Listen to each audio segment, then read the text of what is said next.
오늘 2일차 수업 시작하겠습니다. 오늘 수업 내용은요, 주로 카메라 앱을 좀 활용하는 방법을 설명드릴 겁니다.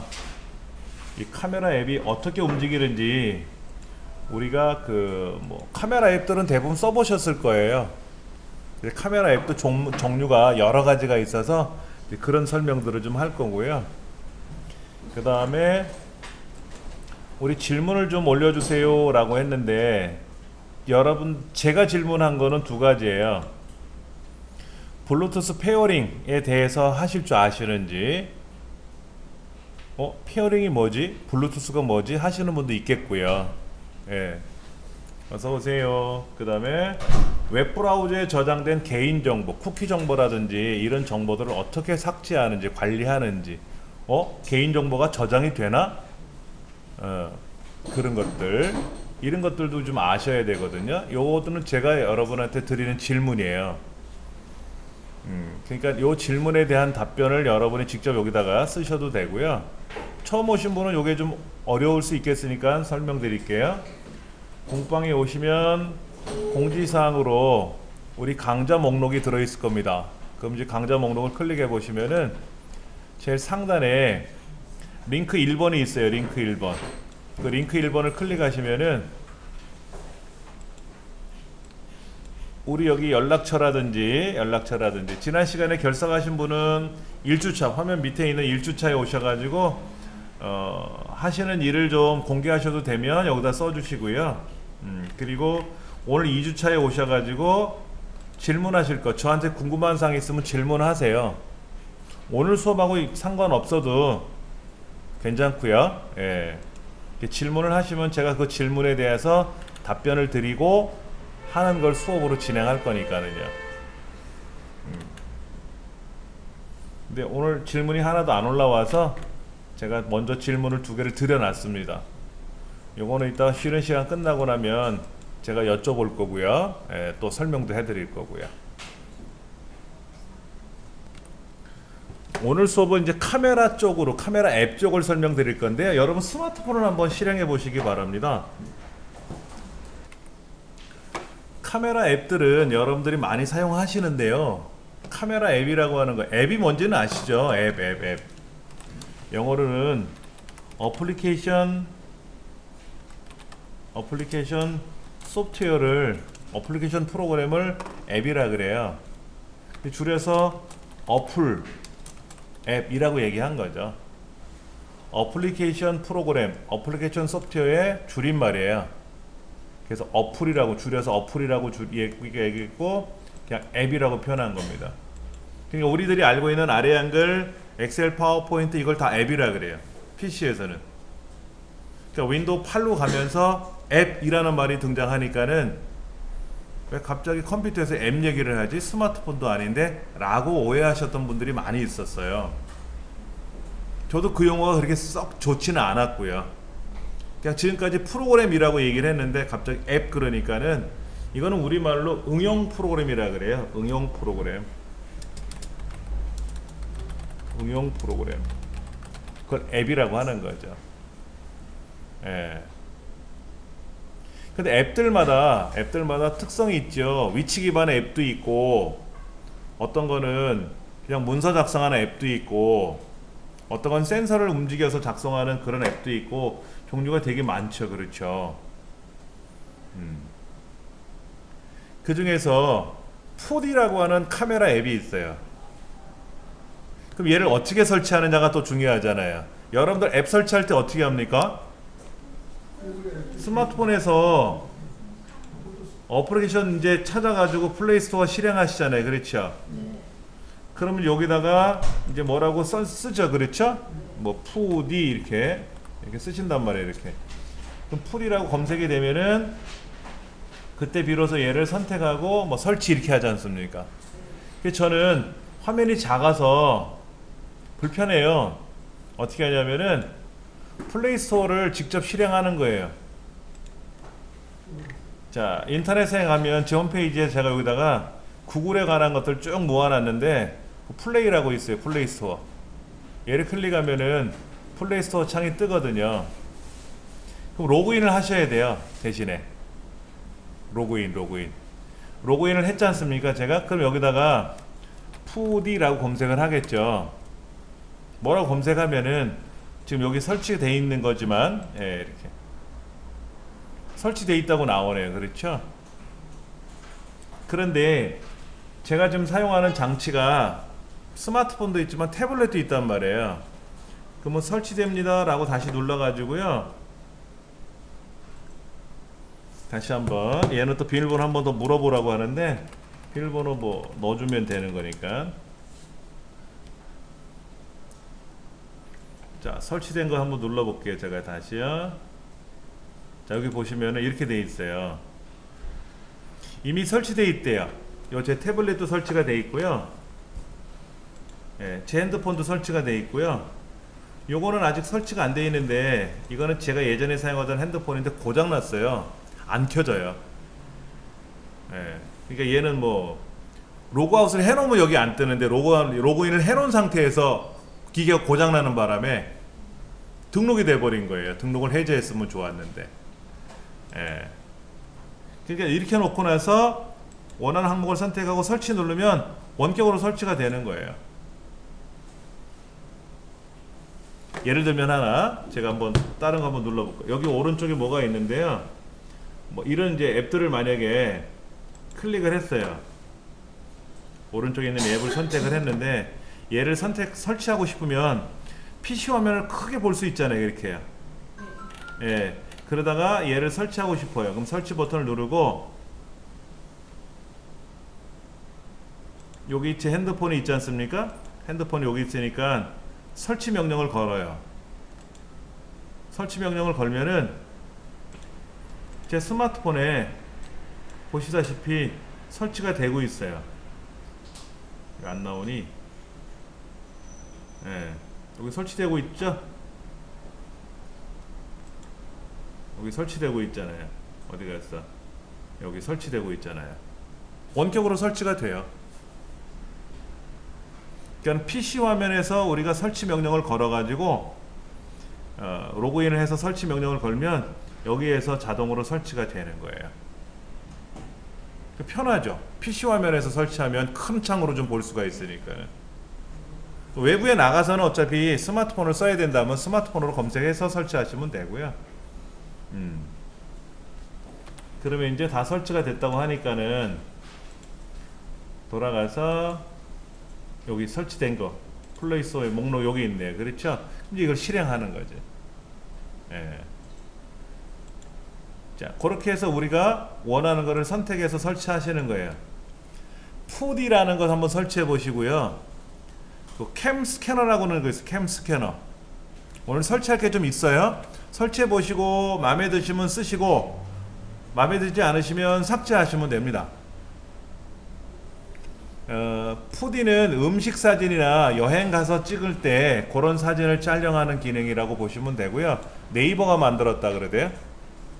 그리고 카메라 FV, 시네마 FV는 이거는 일반 사진 촬영하는, 얘는 동영상 촬영하는 전문가용 앱이라고 보시면 돼요. 일반적인 카메라에는 노출이라든지 그 다음에 뭐 조리개라든지 이런 기능들이 별로 없어요. 고가의 스마트폰 이런 거 아니면은. 근데 이런 시네마나 카메라 이런 FV 프로그램들은요, 그런 기능들이 돼 있어요.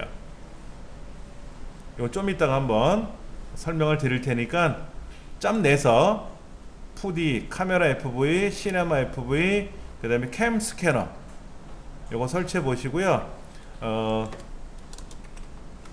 캠 스캐너와 유사한 앱들이 많아요. 그 중에 하나가 뭐냐면은 뭐 보여드릴게요. 뭐 어떤 앱이 있나. 제가 아도비 스캔이라는 것도 여기 깔아놨고요. 캠 스캐너도 있고요. 푸디도 깔아놨고요.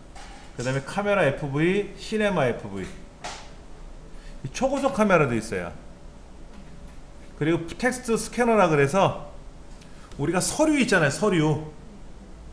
어떤 벽보 같은 거를 딱 선택을 해서 촬영을 하면 거기 글자들이 있을 거 아닙니까? 글자를 복사해낼 수 있는 거. 서류상에 있는 글자만 내가 복사해서 뭐 전달해 줄 수도 있고, 그걸 편집해서 보낸다든지 이렇게 그럴 때 사용하는 것들이에요. 아도비 스캔 같은 경우는요, 우리가 서류 같은 거 있지 않습니까? 서류 같은 거를 갖다 대면은 알아서 차각차각 찍어요. 그리고 얘를 PDF 파일로 만들어서 저장을 해줘요. 캠 스캐너는 PDF로 저장할 수도 있고 이미지로 저장할 수도 있고 기능이 여러 가지가 있거든요. 그것도 하나하나 설명드릴 테니까는 여러분들 아도비 스캔이라고 하는 거는 스캔이라고 하는 거 있고요. 그 다음에 또 뭐가 있냐면은 비슷한 것들이 있는데요. 똑같지 않다 하더라도 요것도 있어요. 오피스 렌즈. 오피스 렌즈는 MS가 만든 겁니다. 오피스 렌즈도 그 비슷한 것들이에요. 예. 오피스 렌즈 이렇게 쓰나? 오피스 렌즈 요런 거 있고요. 유사한 앱들이 있는데 아도비 스캔도 굉장히 좋아요. 예, 오늘 요거를 좀 전반적으로 설명드릴 테니까는요. 지금 2D, 카메라 FV, 시네마 FV, 그 다음에 캠 스캐너 뭐 한번 설치해 보세요. 설치 시간을 드릴 테니까 설치하시고 이제 설명을 드릴 테니까 사용법에 대해서 그리고 써보시고 마음에 들면 써보시고 에이 마음에 안 들어 그럼 삭제하시면 되니까. 예. 우리 스마트폰 안에 계정을 좀 볼게요. 계정. 그러면 이렇게 훑어 내릴 수가 있잖아요. 얘를 알림바를 쭉 내리면은 이렇게 톱니바퀴 그림이 있잖아요. 그렇죠? 얘를 클릭해 보세요. 톱니바퀴 그림을 클릭하세요. 그럼 여기에 뭐가 있냐면 계정이란 말이 나와요. 계정. 어떤 분은 계정, 저는 클라우드 및 계정이라고 되어 있어요. 알림바에 가서 요 환경 설정 누르시는 거예요. 톱니바퀴요. 그럼 여기 클라우드 및 계정 또는 계정이라고 있어요. 그럼 얘를 터치하셔가지고 계정 항목을 보셔야 돼요. 그럼 여러분들 구글, 저는 이제 계정이 여러 개가 연결이 되어 있는데 이 구글 계정에 가보시면 여러분이 사용하시는 계정이 있을 거란 말이야. 이게 기본 계정이에요. 위에 있는 게. 이 계정은 함부로 지우면 안 돼요. 이 계정을 지우면은 연락처도 다 삭제가 돼요. 그러니까 이 계정을 요 주소 요것이 여러분들 지메일 계정이에요. 구글 계정이란 얘기예요. 구글 계정. 이거에 대한 비밀번호를 기억을 하셔야 되는데 나는 처음 봐 태어나서. 그러면 여러분이 핸드폰을 개통하실 때 대리점에서 만들어 준 거예요. 왜냐면 핸드폰을 개통하러 왔는데 대화를 해보니까 이 사람이 컴퓨터에 전혀 모르는 것 같아. 그러면 개통만 해서 보내면 인터넷을 못 한단 말이에요. 문자, 전화는 가능한데 문자 외에 나머지 기능을 전혀 못 써요. 계정이 없으면. 왜냐면 이게 구글에서 만든 안드로이드라는 프로그램을 쓰는 거잖아요. 그러니까 안드로이드 계정에 로그인을 못하면은 아무것도 못 쓴 거예요. 그러니까 대리점에서 눈치를 채고 딱 계정을 만들어 주는 거예요.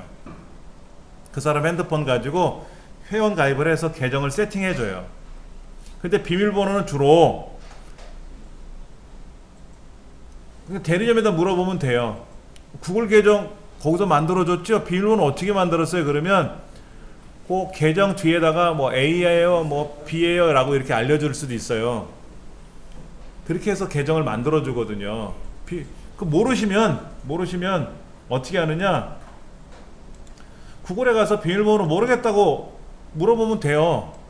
그러면 또 거기에서 구글 접속을 해가지고 여기에서 뭐 개인 로그인 및 보안이라든지, 그럼 여기에 뭐 보안 코드 받기라든지 뭐 이런 명령 화면이 나오거든요. 구글 창에서 하라는 대로만 하시면 돼요. 그럼 여기에 이제 보안 코드가 이렇게 생성이 되거든. 그럼 거기 있는 거 입력하세요 라고 하고, 뭐 입력하면은 여기에 또 이런 거 여러 가지가 있지 않습니까? 이런 것들을 가지고 뭘 또 작업하라는 게 나와요. 그럼 이대로 따라서 하시면 돼요. 그래서 비밀번호 변경하시면 된다고. 제일 수월한 거는 뭐냐면 핸드폰에서 비밀번호 변경하시면 돼요. 핸드폰에서. 그 본인 인증 받기가 쉽잖아요. 그렇죠? 그렇게 해서 비밀번호를 여러분이 원하시는 거로 바꿔 놓으시고 나서 로그인 하시면 되는 거예요.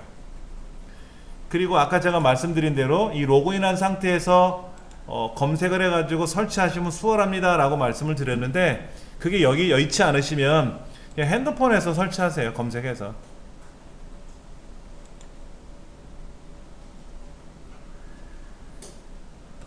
다 하셨나요? 프로그램을 다 설치하셨어요? 앱들은요?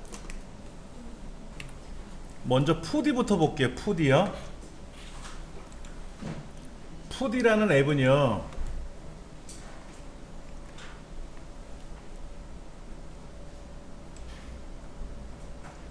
자, 요렇게 지금 카메라를 제가 세로를 놓고 가로를 놓고 할 수도 있는데, 자, 여기 있는 카메라를 만약에 이렇게 여기 마이크를 촬영한다 그러면요, 이 마이크에 가까이 가서 찍으면 어떻게 될까요? 마이크에 초점이 잡히겠죠. 이 뒷편이 어떻게 될까요? 뒷편이 흐려지죠. 이거를 우리는 전문적인 용어로 아웃포커싱이라 그래요. 카메라라는 학문에서 피사계 심도가 얕다라고 합니다. 피사계 심도가 얕다. 이거를 현장 용어로 아웃포커싱이라고 하고, 노가다 용어로 뒷배경을 날렸다라고 해요. 예, 그때 착각 찍으면 찍히는 겁니다. 근데 이게 만약에 멀리 가 있으면, 멀리 갔더니 케이블이 끊어졌네. 이제 멀리 가서 찍으면 피사체와 배경과의 거리가 별 차이가 없잖아요. 그렇죠. 그러면 어떻게 된다? 사진이 안 이쁘죠. 여러분 사진 찍으실 때는요, 피사체하고 카메라 렌즈가 가까워야 돼요. 그래야 피사체가 돋보이게 나와요. 주의사항이 있어요. 얘를 가까이 가면은요 왜곡돼요. 너무 가까이 가면. 그래서 만약에 이 코 있는데 가까이 되면 어떻게 될까요? 코가 주먹코처럼 커지게 되고요, 요 옆에 있는 귀는 안 보이는 현상이 발생할 수 있어요. 적정 거리를 둬야 좋은 건데, 그러니까는 피사체와 배경은 거리가 멀면 좋아요. 카메라에서는 마찬가지예요. 배경과 피사체와의 거리는 멀게. 이게 사진 찍는 요령이에요. 근데 이제 카메라와 피사체가 가까우면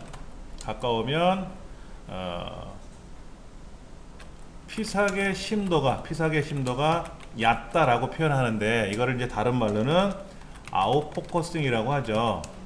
배경을 날린다라고 보통 표현을 그렇게 해요. 그런데 피사체와의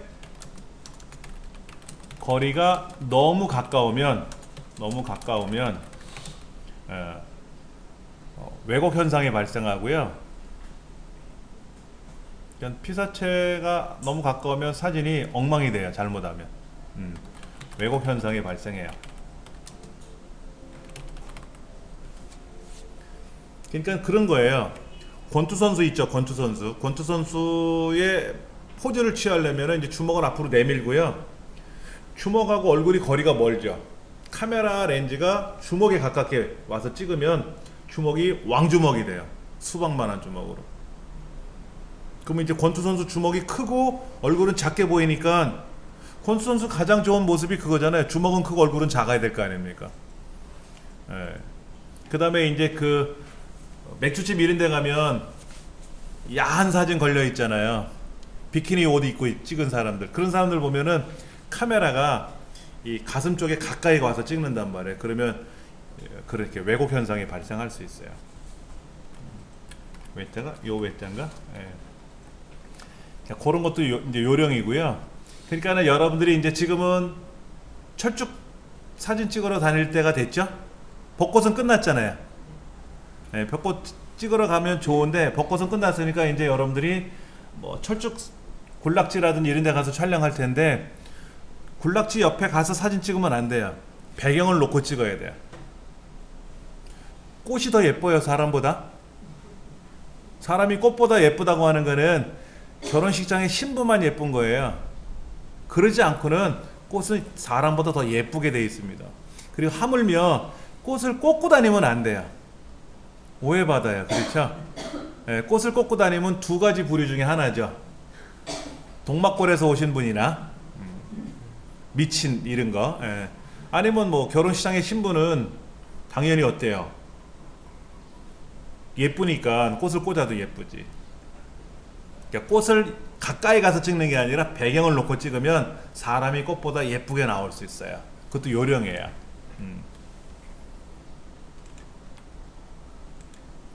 계속해서 엉뚱한 짓을 하니까 닫아놓고요. 예.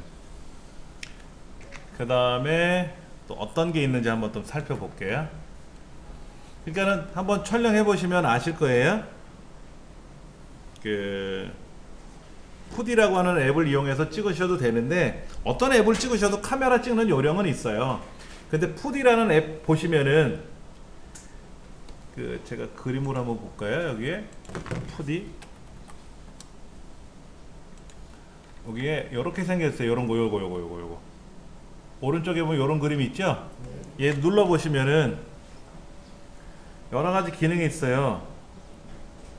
뭐 예를 들어서 뭐 풍경 찍는 거, 뭐 어떤 거 찍는 거, 아이스크림 찍을 때, 뭐 찍을 때, 과일 찍을 때, 뭐 고기, 육류 같은 거 찍을 때 이런 거. 그런 여러 가지 종류가 나와요, 환경이. 이게 그래서 여러분들 여행 다니시거나 해서 어디 맛집에 가면 음식 사진을 찍어야 될 거 아닙니까? 여러분 정육점에 가시면 조명이 대부분 빨개요. 그렇죠? 고기가 신선하게 보이게 하려고. 그럼 여러분들이 만약에 고깃집에 가서 고기를 드신다 그러면 퍼런 불빛 아래 고기를 찍으면 상한 느낌이 들어요. 그러니까 붉은 색깔이 돌게끔 찍어야 돼요. 그게 요거 누르시면 나온단 말이에요. 요거 누르시면 그런 게. 그러면 이제 사람 얼굴을 이렇게 찍으면 안 되지. 근데 만약에 이 고기 배경 같은 거, 고기 같은 거를 모양을 선택해 놓고 사람 얼굴을 찍으면 얼굴에 핏기가 잘 돌겠지. 그 다음에 뭐 여러 가지가 있어요. 여기에 무슨 칵테일 그림 같은 거 있어요. 칵테일 그림 같은 거. 뭐 로맨틱 분위기도 나는 거 있고요. 그 다음에 여기 보니까는 무슨 과일 같은 거 있어요. 오렌지 같은 거. 그러면 뭐 신선한 느낌을 줄 수도 있고요. 아이스크림 같은 거 있어요. 요런 거. 얘도 아까 보시면 그렇듯이 배경하고 어때요? 지금 배경하고. 이 배경하고 피사체와 배경과의 거리가 멀잖아요. 이렇게 찍으면 피사체가 선명하게 잘 보이는 거죠. 이거는 일반적인 카메라의 요령이고, 여기 있는 환경을 눌러가지고 하면은 어떻다? 되게 편하다 하는 거예요. 45도 각도에서 촬영하게 되면은 이 배경하고 피사체와 배경과의 거리가 좀 멀어지죠. 근데 위에서 찍으면 어때요?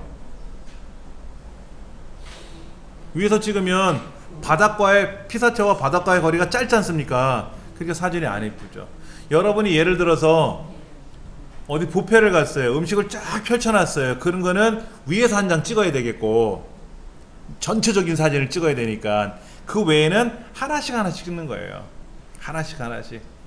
그리고 만약에 여러분이 생선회를 드신다 그러면 이 젓가락으로 이렇게 들어 올린 모습을 가까이 가서 찍으면 생선회가 크게 찍히거든요. 그때 주변도 잘 세팅하셔가지고 뭐 채소가 보인다든지 뭐 거기에 뭐 양념 소스 같은 게 보이게 한다든지 해서 촬영하시면은 벌써 침이 나오네 저는. 그럼 사진이 진짜 예쁘게 나올 수 있어요. 그리고 아래에 있는 그런 그 필터라고 하나요? 이제 이런 것들을 선택을 해주면 예쁘게 나올 수 있죠. 여기 보시면 이렇게 돼 있잖아요. 이렇게. 이거는 벽과의 거리가 어때요? 너무 가깝죠. 그렇죠. 이 어린이는. 여기도 지금 이 벽과 이 음료와의 거리가 가까워서 좀 보기는 싫은데 이게 가장 보기 좋죠. 이렇게. 예. 그 필터들이 여러 개 있으니까는요. 그런 걸 이용해서 촬영하시면 예뻐 보인다는 얘기죠. 그리고 이제 얘를 착각 찍었어요. 이제 한번 찍어 볼게요. 제가 다시 한번요. 착각 찍으면 찍혔을 거 아닙니까? 찍히면 여기에 떠요. 여기 요 왼쪽 여기에 요거 누르면 찍힌 사진이 보인단 말이야.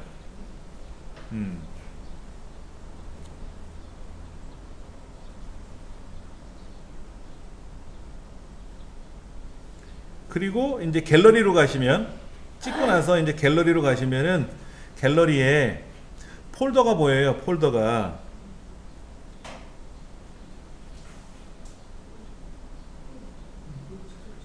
어디 있나 볼까요?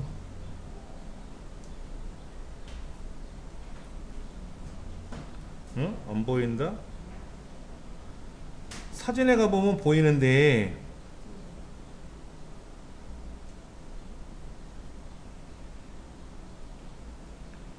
푸디 폴더 여기 찍힌 거는 보이는데요.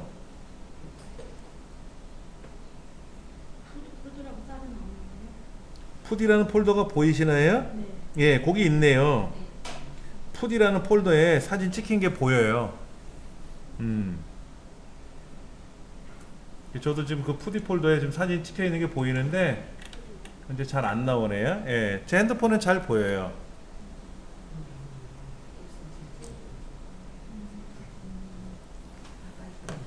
자, 그 다음 카메라 FV를 실행해 보시면은요, 제가 화면을 한번 보여드릴게요. 카메라 FV 프로그램 화면을 요거잖아요. 예, 돈 내고 쓰는 게 있고 무료로 쓰는 게 있는데, 이 돈 내고 쓰는 거는 해상도나 이런 게 좀 잘 돼 있고요. 그 다음에 무료로 쓰는 거는 해상도 지원이 약간 떨어지더라고요. 그래서 카메라 FV라는 앱을 실행해 보면은요,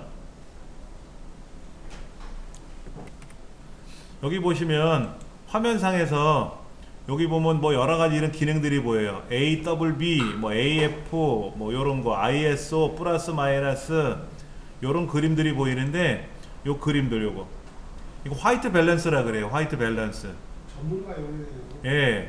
그러니까 화이트 밸런스라는 말은 이 디지털 카메라에서는 떠요. 뭐 별게 다 광고도 뜨고 죽겠어. 자, 여기 좀 보시면은 화이트 밸런스라고 해서요, 현재 환경이 구름 크린 날 찍는 건지 아니면은 형광등 밑에서 찍는 건지 백열등 밑에서 찍는 건지 밖에 나가서 야외에서 촬영하는 건지 그에 맞춰서 빛의 색깔이 달라지거든요. 우리가 알고 있는 빛은 빨간색, 하얀색 빛은 똑같은 빛인데, 디지털 카메라는요 빛을 분석하거든요. 그래서 여기다 분해해서 저장하기 때문에 환경에 따라서 빛이 달라진다는 얘기예요. 디지털 카메라 다 그래요. 그리고 오토포커스냐 뭐 이것도 포커스를 어떻게 맞출 거냐 하는 건데, 예, 자동으로 초점을 잡겠다라는 얘기죠. 제가 여기를 딱 터치하면 어떻게 되죠? 여기 초점을 잡겠다라는 얘기죠. 그리고 요거는 뭐냐면 측광 방식이라 그래. 측광. 이 화면 안에 빛이 들어와 있잖아요. 이 빛을 요거 스팟이라 그래서 제가 만약에 여기다 딱 터치하잖아요. 여기 그러면 여기 터치하는 위치, 여기 터치하는 위치 있지 않습니까? 요 위치의 빛을 가지고 모든 거를 측정하는 거예요. 그러니까 여기 같으면 어떻게 될까요? 요런 구석 같은 데를 촬영하면 어떻게 될까요? 여기는 어둡다고 인식을 하겠죠. 여기는 어둡다고 인식을 하겠죠. 그냥 밝게 만들어 줄 거고요. 그 다음에 이렇게 밖을 향해서 촬영하게 되면 어떻게 되죠? 여기는 밝잖아요. 여긴 밝으니까 어떻게 되죠? 너무 밝으니까 어둡게 만들어 줄 거고요. 그래서 일반적으로 평균 분할 측광을 한단 말이에요. 근데 인물 찍을 때는 요게 좋아요. 요거 중앙부 중점 측광이라고 하는 방식을 쓰거든요. 카메라 하시는 분들은 이제 배우셔서 아실 텐데, 보통 이제 평균을 내서 촬영하는 방법도 있고요. 그 다음에 빛이 어두우면 촬영하기가 어렵죠. 그래서 빛을 강제로 많이 조정하게끔 받아주는 것들이 있어요. 근데 대부분 자동으로 놓으면 알아서 움직이니까. 그 다음에 이제 사진을 찍다 보니까 어둡네. 그러면 여기 노출 보정이라 그래서요, 얘를 플러스 쪽으로 가져가면 사진이 환하게 보이죠. 밝아졌어요. 그런데 예를 들어서 어둡게 찍어야 될 일이 생기잖아요. 어둡게 찍어야 될 일이 생기면 일부러 어둡게 만들어서 찍어요. 일부러 어둡게. 예. 여러분 태백산에 꼭대기 올라갔는데 환하게 찍히면 안 되죠. 거기는 어두운 데인데 한밤중에 갔더니. 예. 근데 이제 집에서 사진 찍다 보니까는 이 주변이, 여기 주변 한번 보세요. 여기 안에 완전 CCTV가 돼버렸네. 여기 어둡잖아요. 그러니까 이렇게 밝게 플러스 해주면 어떻게 되죠? 이쪽 동네가 어떻게 된다? 아까보다는 밝게 나온단 말이에요. 뭐 그렇게 해서 일부러 좀 보정을 해주는 거지. 보정이라는 의미는 아시잖아. 뱃살 나온 사람은 그 보정 옷 입잖아요. 뱃살 눌려주는 거. 뭐 그런 것처럼 그렇게 처리해주면은 사진이 잘 나오거든요. 예. 그렇게 해서 이제 만약에 착각 찍는다 그러면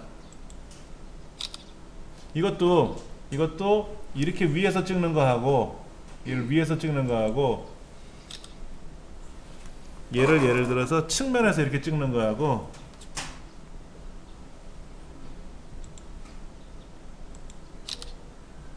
달라요. 왜냐면 위에서 찍으면 이 바닥하고 이 물체와의 거리가 별로 차이가 없지만은 이렇게 눕혀서 찍게 되면은 이 피사체와 저 거리와 밖에 배경과의 거리가 멀어지잖아요. 그렇죠? 그럼 사진이 잘 나오죠. 그렇게 해서 일반적인 물건을 찍을 때 이렇게. 그 다음에 이거를 만약에 이렇게 들어주면 어떨까요? 들어주면 더 좋은데 넘어지잖아요. 그렇죠? 넘어질 땐 뒤에다가 안 보이게끔 받침대를 하나 주고 받침대를 하나 둬야 되겠죠. 그렇죠? 그건 뭐 우리가 작업할 수 있으니까 그렇게 해서 착각 찍어주면 아무래도 좋죠. 그 다음에 이쪽에 보시면 이제 뭐 풍경 사진 찍을 때, 그 다음에 연속 촬영한다든지 뭐 이런 여러 가지들을 브라켓팅이라고 하는 말도 보이는데요. 뭐 연속 촬영하겠다라고 하면 뭐죠? 내가 얘를 누르면 촤르륵 하고 연속으로 찍히는 거지. 예. 그런 것들이 이 안에 보여요. 그 다음에 닫아볼 거고요. 잘못 닫았나요?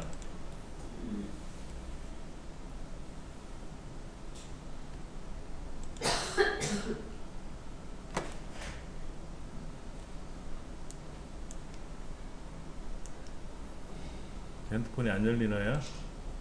닫아놨더니 네, 핸드폰이 또 끊어졌네요.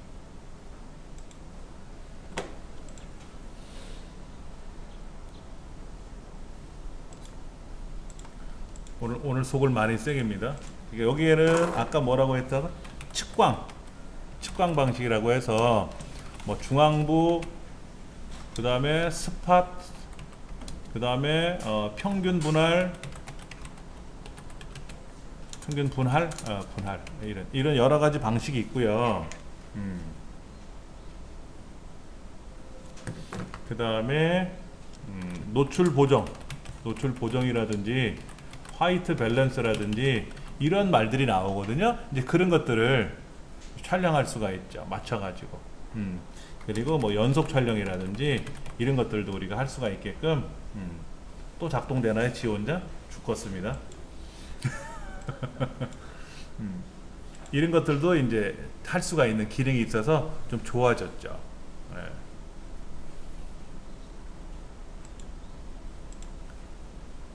자, 다시 한번 보면은 카메라에 가서 여기 카메라 FV를 실행하면은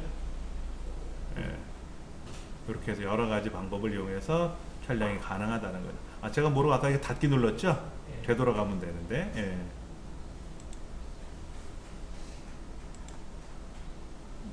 그 다음에 이제 카메라 중에 그 시네마는 동영상 촬영하는 거예요. 동영상. 여기도 이런 게 있어요. 이런 게 있습니다. 환경 설정하는 것도 있고요. 뭐가 이렇게 뭐 포커스 맞추기, 초점 없이 녹화하기, 뭐 필터 주는 거, 뭐 여러 가지 이런 기능들이 들어있는데 뭐 설정하는 것도 있고. 해상도가 좀 떨어지죠. 1920 해상도 이상으로는 안 나와요. 왜냐면 무료 버전이라서 그래요. 돈을 내고 사면은 해상도 높이 찍을 수가 있어요. 그러니까 연습해 보시고 이거를 찍었더니 동영상이 멋있네 그러면 뭐 한 4,000원 투자하셔가지고 2, 3,000원 투자해갖고 사셔가지고 해석 높게 찍으시면 되고. 근데 이제 문제가 뭐냐면 오디오가 문제예요. 오디오. 그 예전에 박찬욱 감독이 아이폰을 가지고 영화를 촬영했었죠. 근데 이 스마트폰으로 동영상을 촬영할 때, 영화를 제작하거나 촬영할 때 애로사항이 뭔가 봤더니 카메라 감독이 배우들 근접해서 찍어야 되잖아요. 카메라 렌즈가 작기 때문에 멀리서 찍으면 배우 얼굴이 안 잡히니까 가까이 가야 되는 거예요. 이렇게 얼굴 가까이 가서 찍어야 된다는 얘기죠. 그러니까 카메라 감독이 배우 얼굴에 가까이 가 있어요. 30cm 이내로. 그러니까 배우가 좀 뭐라 할까? 카메라 감독이 또 깨끗한 표정으로 있질 않잖아요. 덥수룩한 수염에 막 담배 빡빡 피고 와가지고 카메라 들이대면 어때요? 배우가 뻘쭘하다는 거예요. 그래서 그게 어렵다고 그런 얘기를 하더라고요. 그리고 일반 카메라 같은 경우에는 뭐 레일을 깔아가지고 회전 같은 거를 시킨다든지 해서 촬영도 하는데 얘는 몸으로 해야 되니까 좀 그런 불편함은 있어요. 근데 아이폰은 동영상 촬영하는 기능이나 이런 것들이 굉장히 잘 돼 있습니다. 오디오도 잘 돼 있고요. 마이크가. 이제 스마트폰에서 우리 일반 갤럭시 계열이나 일반 이런 핸드폰에서는 동영상 촬영하기가 조금은 어렵다 그래요. 전문적으로 촬영하기가. 그러려면 마이크도 설정을 해야 되고 마이크를 구매해서 꽂아야 돼요. 그러니까 스마트폰용 마이크를 판매합니다. 근데 마이크 종류가 여러 가지가 있더라고요. 공연 실황 같은 거를 녹음할 때 쓰는 거, 촬영할 때. 그러니까 우리 공연장에 가면 막 쿵짝쿵짝 하지 않습니까? 그런 거를 전문적으로 오디오로 녹음하는 마이크가 따로 있고요. 일반 대화하는 목소리를 녹음하는 마이크가 있고요. 용도가 따로 있더라고요. 그래서 일반 소형 마이크인데 가격은 한 5, 6만 원 정도 돼요. 그래서 그거를 갖고 다니면서 뭐 예를 들어 풍경 나가서 찍을 때 쓰는 마이크 따로 이런 식으로 이제 바꿔가면서 촬영을 해야 된다는 얘기는 하더라고요. 그리고 여러분들 그 영화 제작할 때 보면 마이크 앞에다가 깃털 같은 거 달잖아요. 네, 그 깃털만 100만 원이 넘어가요. 그 깃털의 역할이 뭔지 아시죠? 저는 여기다 스펀지를 껴놨는데 이 파열음 같은 거 들어가지 말라는 거. 바람 소리가 들어가면 막 찢어지는 소리가 들리거든요. 카메라에 이런 바람 소리 같은 거. 그런 걸 방지하기 위해서 이런 스펀지 캡을 씌우거나 거기에다가 깃털 같은 걸 달아 놓는 거예요. 그 다음에 마이크가 또 두 가지가 또 있는데 지향성이냐 무지향성이냐. 그러니까 지향성 마이크가 있고요. 지향성 마이크가 있고 무지향성 마이크가 있는데 지향성은 방향을 갖다 대면 그 방향에서 오는 소리만 녹음이 되는 거예요. 그러니까 마이크를 그 예전에 뭐더라? 영화도 있었는데 그 녹음하는 사람 감독 오디오 감독이 어디 녹음하러 다니면서 하는 그런 영화 같은 거 있었는데 헤드폰을 끼고 녹음을 하지 않습니까? 마이크를 갖다 대는데 그 마이크가 그 상대편이죠. 뭐 새 울음소리를 녹음한다 그러면 새가 우는 방향 쪽으로 갖다 대야 소리가 들어오는 거예요. 그럼 주변에서 시끄러운 소리는 잘 안 들어와요. 그 방향으로만 소리가 들어오죠. 그게 지향성이고 무지향성은 그냥 동네방네 소리 다 들어오는 거죠. 이거는 전문적으로 촬영하기는 오디오가 불편하죠. 이 마이크는. 예. 그 다음에 또 어떤 게 있냐면은 그러니까 공연용 공연 그 다음에 뭐 대담하는 거 이런 것도 용도가 또 따로 있고요. 당연히 스테레오 마이크를 써야 되겠죠. 스테레오 마이크 써야죠. 쿵짝쿵짝 소리가 들어와야 되겠죠. 그렇죠. 예.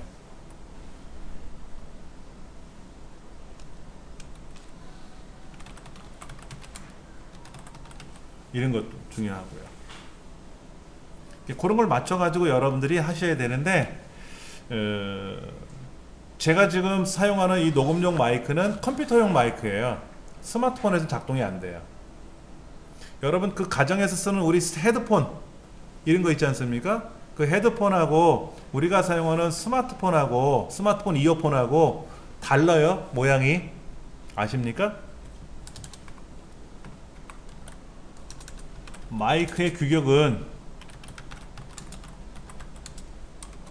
2.5파이 그리고 3.5파이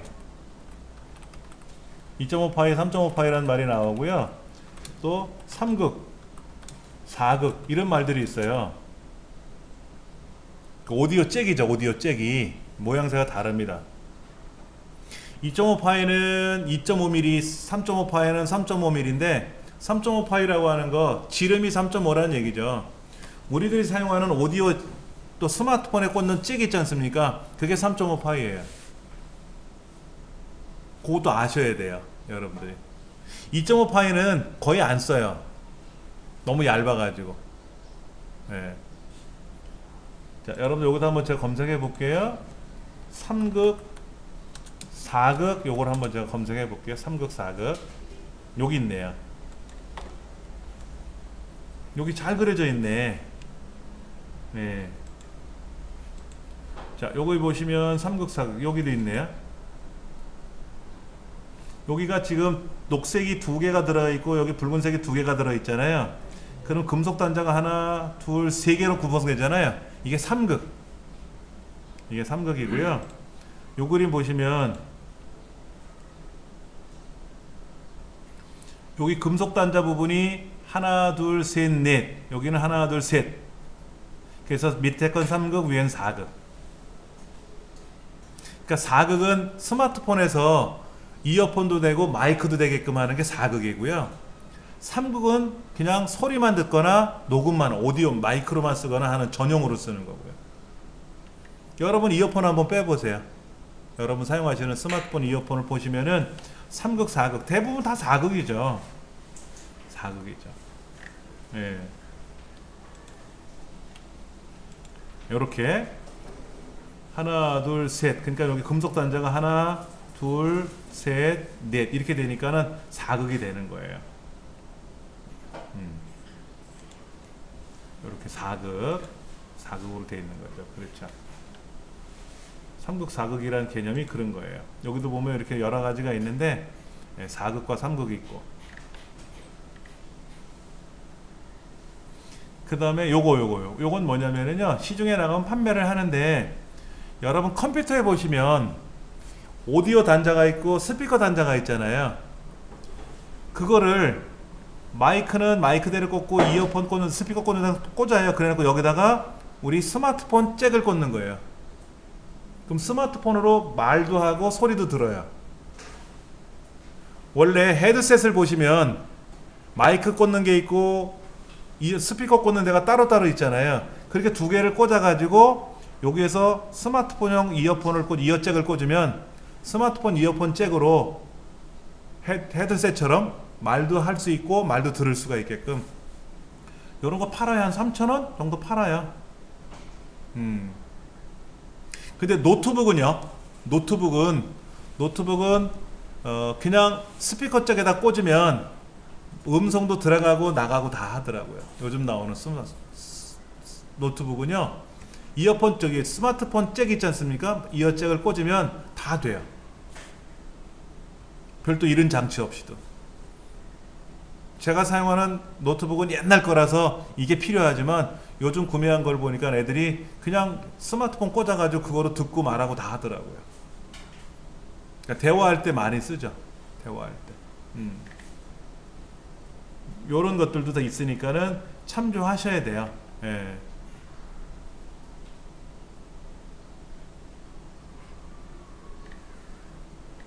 그 다음에 뭐 방향이 꺾인 것도 있고 일자도 있고 기역자도 있는 거야. 뭐 어려운 건 아니니까. 예.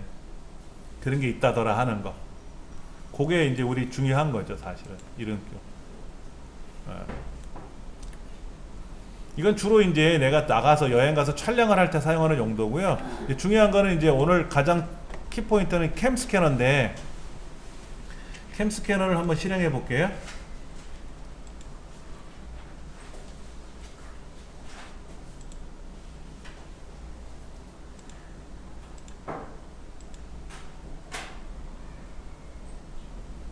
캠 스캐너를 한번 실행해 볼게요. 여러분 캠 스캐너를 실행하려면 회원 가입하셔야 됩니다. 회원 가입하셔야 돼요. 자, 지금 제가 보여드릴 서류가 하나 있어요. 여기 여러분들 연락처가 있고 개인정보가 보이니까 제가 요거는 빼고요. 다른 정보로 제가 한번 다른 그 종이로 제가 한번 서류를 찍어봐요.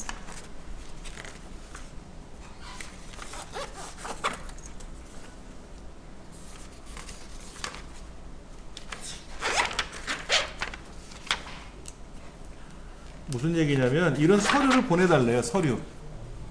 이런 서류를 보내달래요. 그럼 제가 서류를 한번 촬영해 볼게요. 어떻게 촬영이 되는지.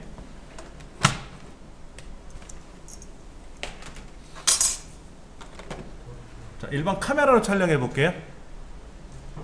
일반 카메라를 이용해서 제가 서류를 한번 촬영해 볼 테니까 한번 보세요. 자, 이렇게 보이죠? 이렇게 보일 겁니다. 이렇게. 그럼 얘를 착각 찍겠죠? 이걸 이렇게 찍으면 안 돼요? 이렇게 찍으면 안 되지. 이게 서류가 아니지. 서류는 위에서 정확히 찍어줘야지. 그렇죠? 자, 요렇게 해가지고 이제 착각 찍었어요. 찍어서 보내면 사진이 어떻게 하느냐 한번 보세요. 여기에 지저분한 것도 보이고 뭐도 보이고 되게 지저분해요. 지저분하죠 밑에요. 이렇게 찍어서 보내면 상대편이 싫어해요. 네, 그래서 이거로 카메라로 찍는 게 아니라 여기 캠 스캐너 이거로 찍어 볼 건데 한번 보세요. 어떻게 찍히나. 캠 스캐너 하면은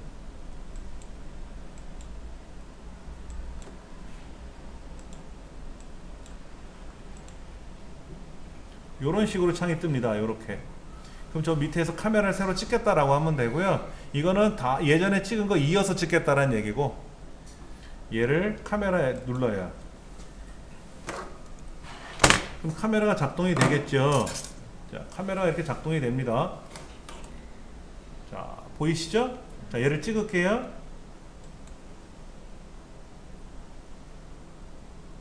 딱 잘라줬죠? 잘라줬잖아요. 근데 삐딱 났잖아요. 그렇죠?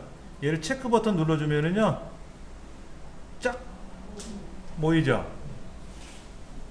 그렇죠? 그 다음에 이제 이거를 뭐 꾸밀 수 있으면 꾸미셔도 되는데, 저는 그냥 꾸미기 없이 그냥 일반적인 방법으로 놓고 그냥 체크를 해요.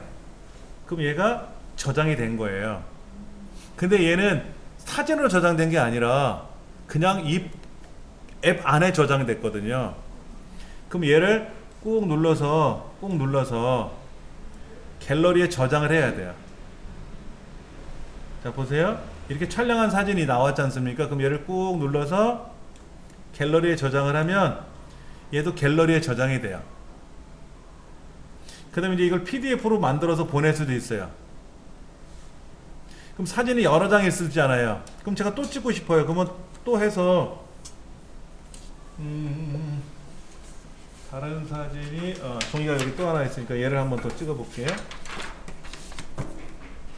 이거 자, 제가 삐딱안이 났어요. 가장 정확하게 찍으면 좋은데 상황이 여의치 않으면 삐딱안이 찍어야죠. 그렇죠? 이렇게 딱 잡지 않습니까? 그리고 체크 버튼 눌러주면 또 쫙 하고 똑바로 쓰죠. 그럼 또 OK 누르면 사진이 두 장이 들어간 거죠. 1번, 2번. 그럼 PDF로 만들어서 보내도 되고, 그렇죠? 그 다음에 아까 얘는 저장했는데 얘는 저장 안 했으니까 꾹 눌러서 얘도 갤러리에 저장을 하면, 자, 이제 저장이 됐으니까 빠져나와 볼게요. 요거죠. 여기다가 클릭해 가지고 이름을 쓰면 되죠. 여기다가 서류 작성 이렇게. 그래서 확인 누르면 서류 작성이라고 폴더가 만들어졌고요. 이렇게. 그러면 어디가 있냐면 광고가 뜨네. 그렇죠? 아까 그 갤러리에 가면은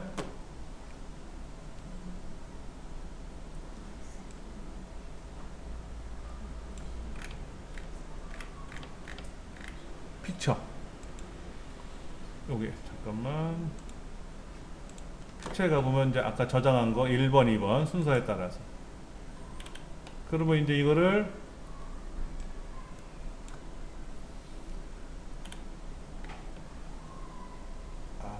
확대를 못하네.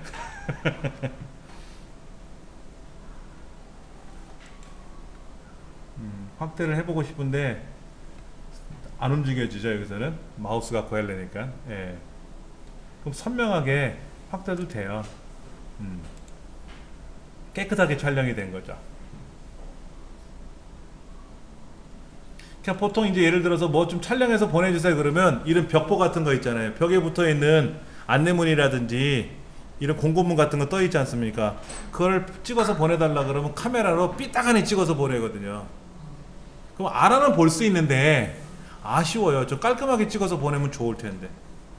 그럴 때 사용하는 게 바로 이 캠 스캐너예요. 근데 캠 스캐너가 두 가지가 아까 이런 거 말고 또 있다 그랬잖아요. 뭐 볼게요. 제가 캠 스캐너 기능에 부합되는 게 또 뭐가 있는데,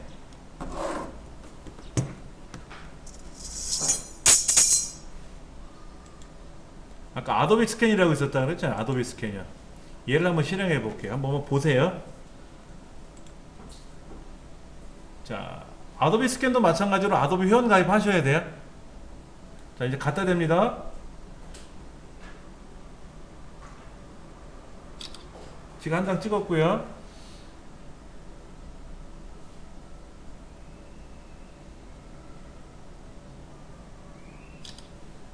손이 떨려서 그런데 알아서 2장 찍었어요.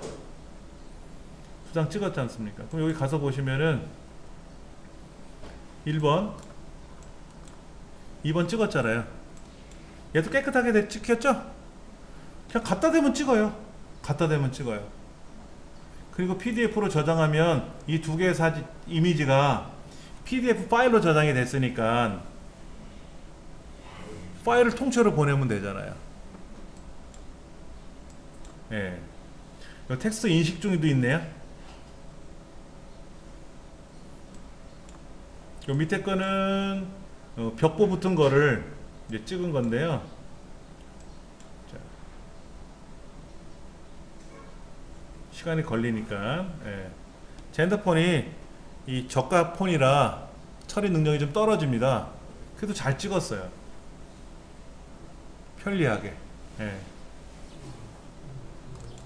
그 다음에 요거 하나 더 보여드리고 쉬는 시간 갖겠습니다. 텍스트 스캐너라고 하는 거는 아까 말씀드린 대로 이 안에 글자가 많았잖아요. 여기 보시면 서류에 글자가 많지 않습니까? 얘를 한번 스캔 한번 떠볼게요. 여기 글자가 많이 있지 않습니까? 얘를 착각 찍어요. 이건 광고니까 뭐 할 수 없이 봐야 되고요. 자, 글자 보이시죠? 이거요. 근데 이거를 꼭 눌러서 블럭을 잡아가지고 글자가 들어갔으니까 그렇잖아요. 이게 글자가 들어갔잖아요. 그렇죠?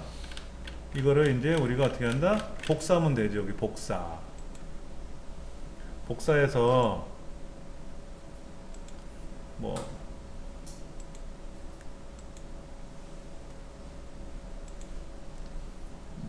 메모장에다가 뭐 메모를 한다든지 이렇게 네이버 메모라든지 그것도 꼭 붙여넣기 눌러가지고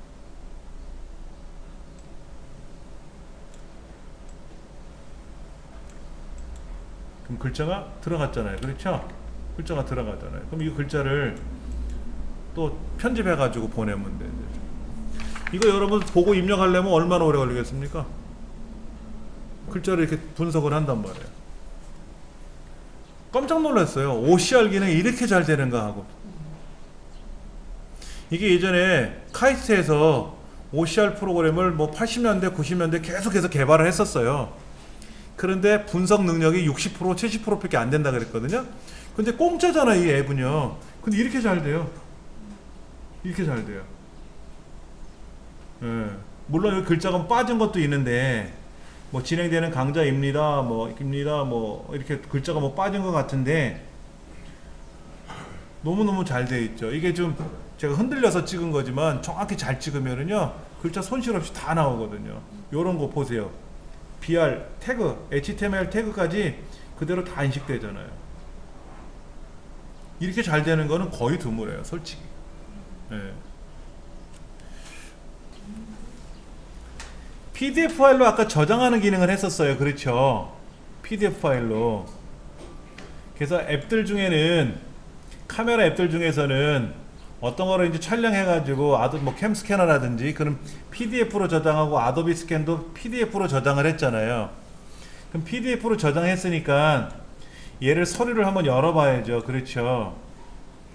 그럼 이제 아도비 리더 같은 프로그램을 실행하면, 아크로빅 리더라고 하는 거를 실행을 하면은 여기에 있는 작업한 것들이 있을 거란 말이에요.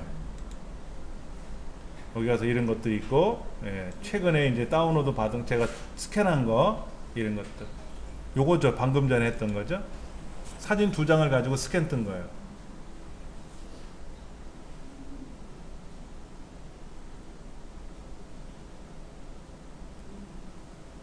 동작은 느립니다. 예, 이렇게 떴네요. 그렇죠? 이거 1장, 이거 2장. 아까 제가 종이 서류 2장 찍었지 않습니까? 이걸 PDF로 저장했는데, 이런 PDF 파일을 저장을 하면 스마트폰에서 열어서 봐야 될 거 아닙니까? 이때 PDF라는 규격을 만든 회사가 아도비사예요. 아도비사. 그러니까 아도비 그 포토샵 만든 회사. 거기서 아도비 리더라고 하는 거를 설치하시면 돼요. 아까 여기 가시면은 PDF만 검색해 보시면 PDF를 검색하시면은 이 PDF 리더가 있어요. 구글에서도 만들었고요. 폴라리스 오피스도 있고 뭐 여러 가지가 있는데 아도비가 만든 게 제일 좋죠. 아도비가 폴라리스 오피스는 워드, 엑셀, 파워포인트 같은 거를 편집하고 하는 프로그램이거든요. 이거 쓰셔갖고 보셔도 되고요. 이것만 있으면 다 볼 수가 있을 거예요. 뭐 얘 따로 쟤 따로 하지 마시고 이것만 해도 되고. 이건 구글이 만들었고요.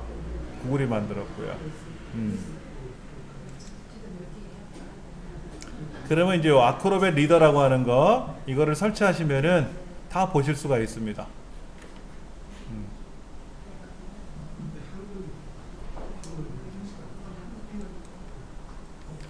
아도비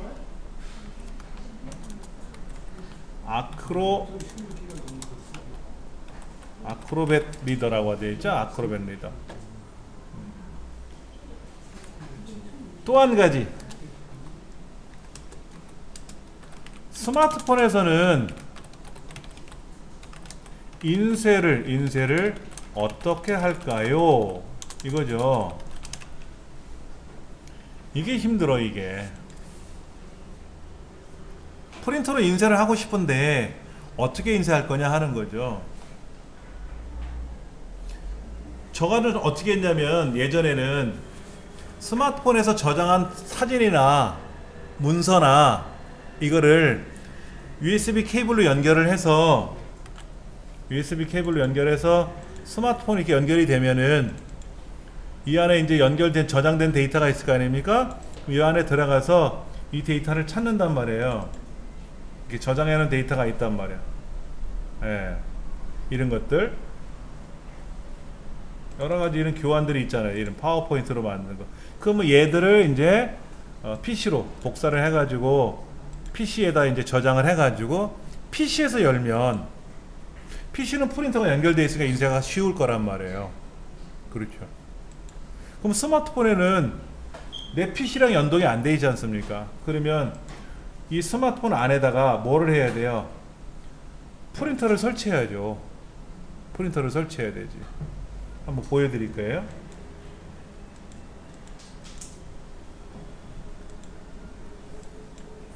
여기 앱손 아이프린트라고 하는 요건데요. 그러니까 앱손에서 만든 L805라는 프린터예요. 이 프린터를 컴퓨터에다 설치했단 말이에요. 요 프린터를. 예. 그러면 프린터에 설치한 거를 이제 스마트폰으로 연동을 해야죠. 자, 첫째, PC에 프린터를 설치한다.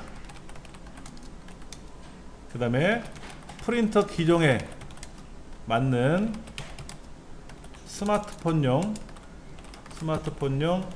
앱을 설치한다. 당연히 이건 스마트폰에서 설치하는 거죠. 근데 우리 강의실의 프린터가 이거거든요. 슈레패커드 데스크젯 1220C라고 하는 거예요. 얘는 앱이 없어요. 스마트폰용 앱이 없어요. 그러니까 이 프린터를 집에 있다. 그럼 이거는 그냥 컴퓨터용이에요. 이 프린터기는 컴퓨터용이지 스마트폰에서 못 쓰거든요. 스마트폰에서 명령 못 보는 거예요. 그러면 못 쓰는 거죠. 이 프린터기를 사용하는 사람은. 그러니까 예전에 사용하던 프린터기 제가 쓰던 거는 안 되니까는 바꾼 거예요. 보여드릴게요. 그런 거를 감사하고 그런 내용이 있는 거를 얘기를 사야 되겠네요. 그렇죠. 그러니까 프린터를 사실 때 다나와라는 사이트 한번 제가 한번 가서 보여드릴게요. 다나와. 예. 다나와에 가시면은 여기 프린터기, 복합기 프린터기 있어요. 그렇죠?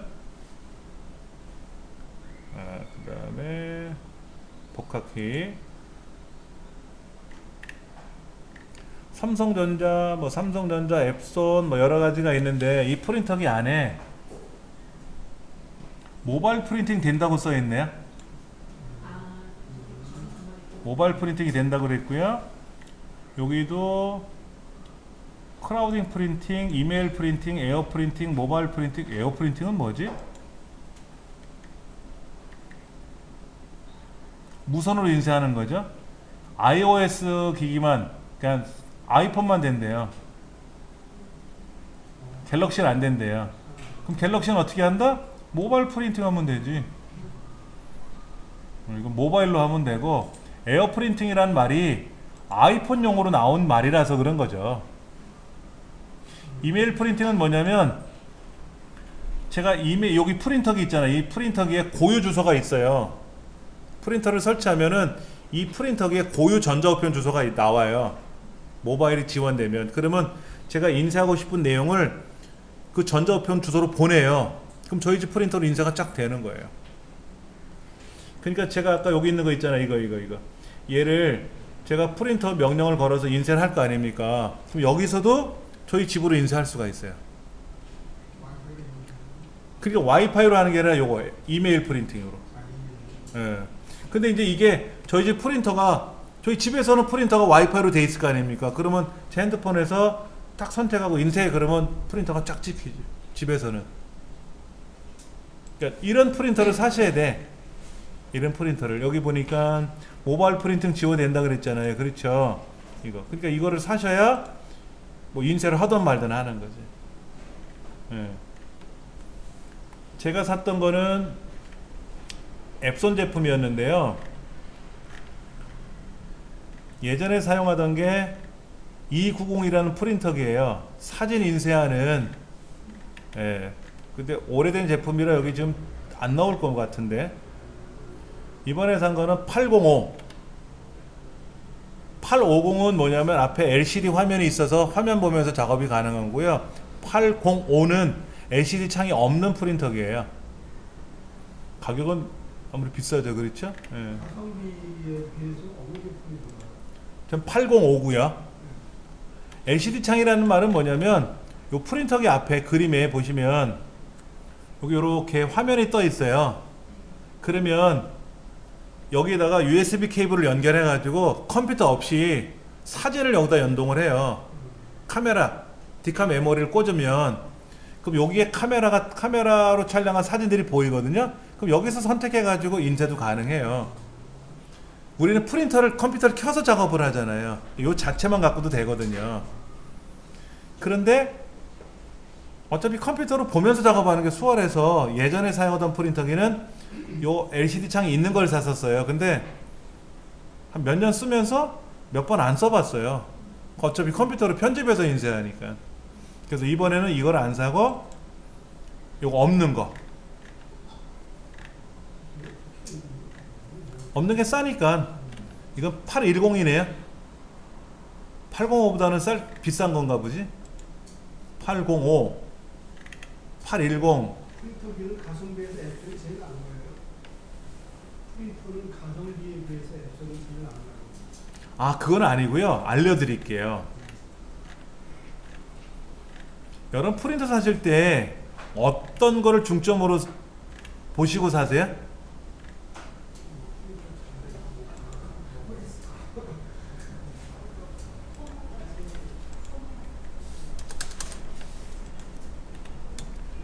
프린터 구매 기준이 있잖아요. 성능과 가격을 봐야죠. 성능은 좋은데 가격도 싸. 어우, 너무 좋아. 그런데 중요한 거는 부자재들 있잖아요. 소모품들. 소모품 가격도 보셔야 돼요. 소모품이 비싸면 못 써요. 여러분 프린터가 싸잖아요. 그럼 소모품이 비쌉니다. 레이저 프린터 싼 걸 샀어요. 그럼 다음에 리필을 하든지 토너나 이런 걸 교체해야 될 거 아닙니까? 비싸요.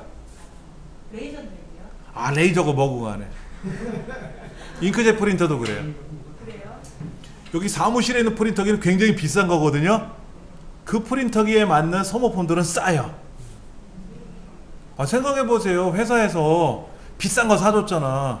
그럼 소모품은 싸게 공급할 수가 있어요. 근데 프린터기를 3만원 주고 샀는데 잉크가 5만원이야. 배보다 배꼽이 엄청 커요. 그래서 저는 어떻게 하냐면 무한 프린터를 사요. 무한 프린터. 그러니까 잉크 공급이 편리한 장점이 있어요. 근데 정품 있고 야매가 있어요. 무한 프린터는. 제가 예전에는 야매를 썼어요. 제조해서 썼어요. 프린터기 카트리지 들어가는 자리를 뜯어내고 거기다 무한 프린터기 카트리지를 꽂아가지고 잉크를 주입하는 건데, 그러면 잉크는 저렴하게 구매해서 쓰는 건 좋은데 프린터기 손상이 커더라고요. 보여드리면 여기 보면 정품 무한이라고 써 있잖아요. 이렇게 정품 무한. 이 정품 무한이라는 건 뭐냐면은 요 옆에 있는 게 프린터 잉크통이에요. 잉크통인데 뭐 비싼 것도 있고 싼 것도 있고 그렇죠. 이런데 자, 얘를 한번 클릭해 볼게요. 요게 잉크통이에요. 요거. 그러면 얘를 이렇게 내려요. 요게 후크에 걸려 있거든요. 살짝 들어서 이렇게 옆으로 내리면 눕혀질 거 아닙니까? 그럼 뚜껑을 열어 가지고 잉크만 부어주면 돼요. 카트리지를 꽂는 게 아니라, 여러분 카트리지에 들어가는 잉크는 10cc입니다. 카트리지잖아요. 조그만 카트리지 꽂아있는데 잉크가 10cc 들어있다고요. 근데 카트리지 안에 칩이 붙어 있어요. 반도체가 붙어 있어서 그게 비싸요. 그러니까 잉크는 싼데 케이스가 비싼 거예요. 카트리지 자체가. 근데 얘는 잉크 카트리지를 빼내니까 잉크만 부어주면 되는 거니까 비용이 절감이죠. 엄청 절감이죠. 예. 선생님 그러면 방금 잉크젯 프린터잖아요. 예. 레이저는 어때요? 레이저는 무한 레이저는 없어요. 이 레이저는요 두 가지로 되어 있습니다. 토너, 잉크 가루하고 드럼, 코팅기가 붙어 있는 건데요. 분리가 되어 있는 제품이 있고 통합되어 있는 제품이 있거든요. 근데 가정용은 통합되어 있어요. 그러니까 드럼이 잉크 가루를 뿌린, 토너 가루를 뿌린 종이가 지나가면 코팅을 해주는 거예요. 열. 그래서 레이저 프린터기는 인쇄된 내용이 따뜻하잖아요. 코팅기를 통과하는 거거든요. 그 드럼이 오래 쓸 수가 있는데, 예를 들어서 토너 가루가 다 떨어지면 통째로 교체하는 불편함이 생기는 거죠. 두 개가 세트로 돼 있으니까.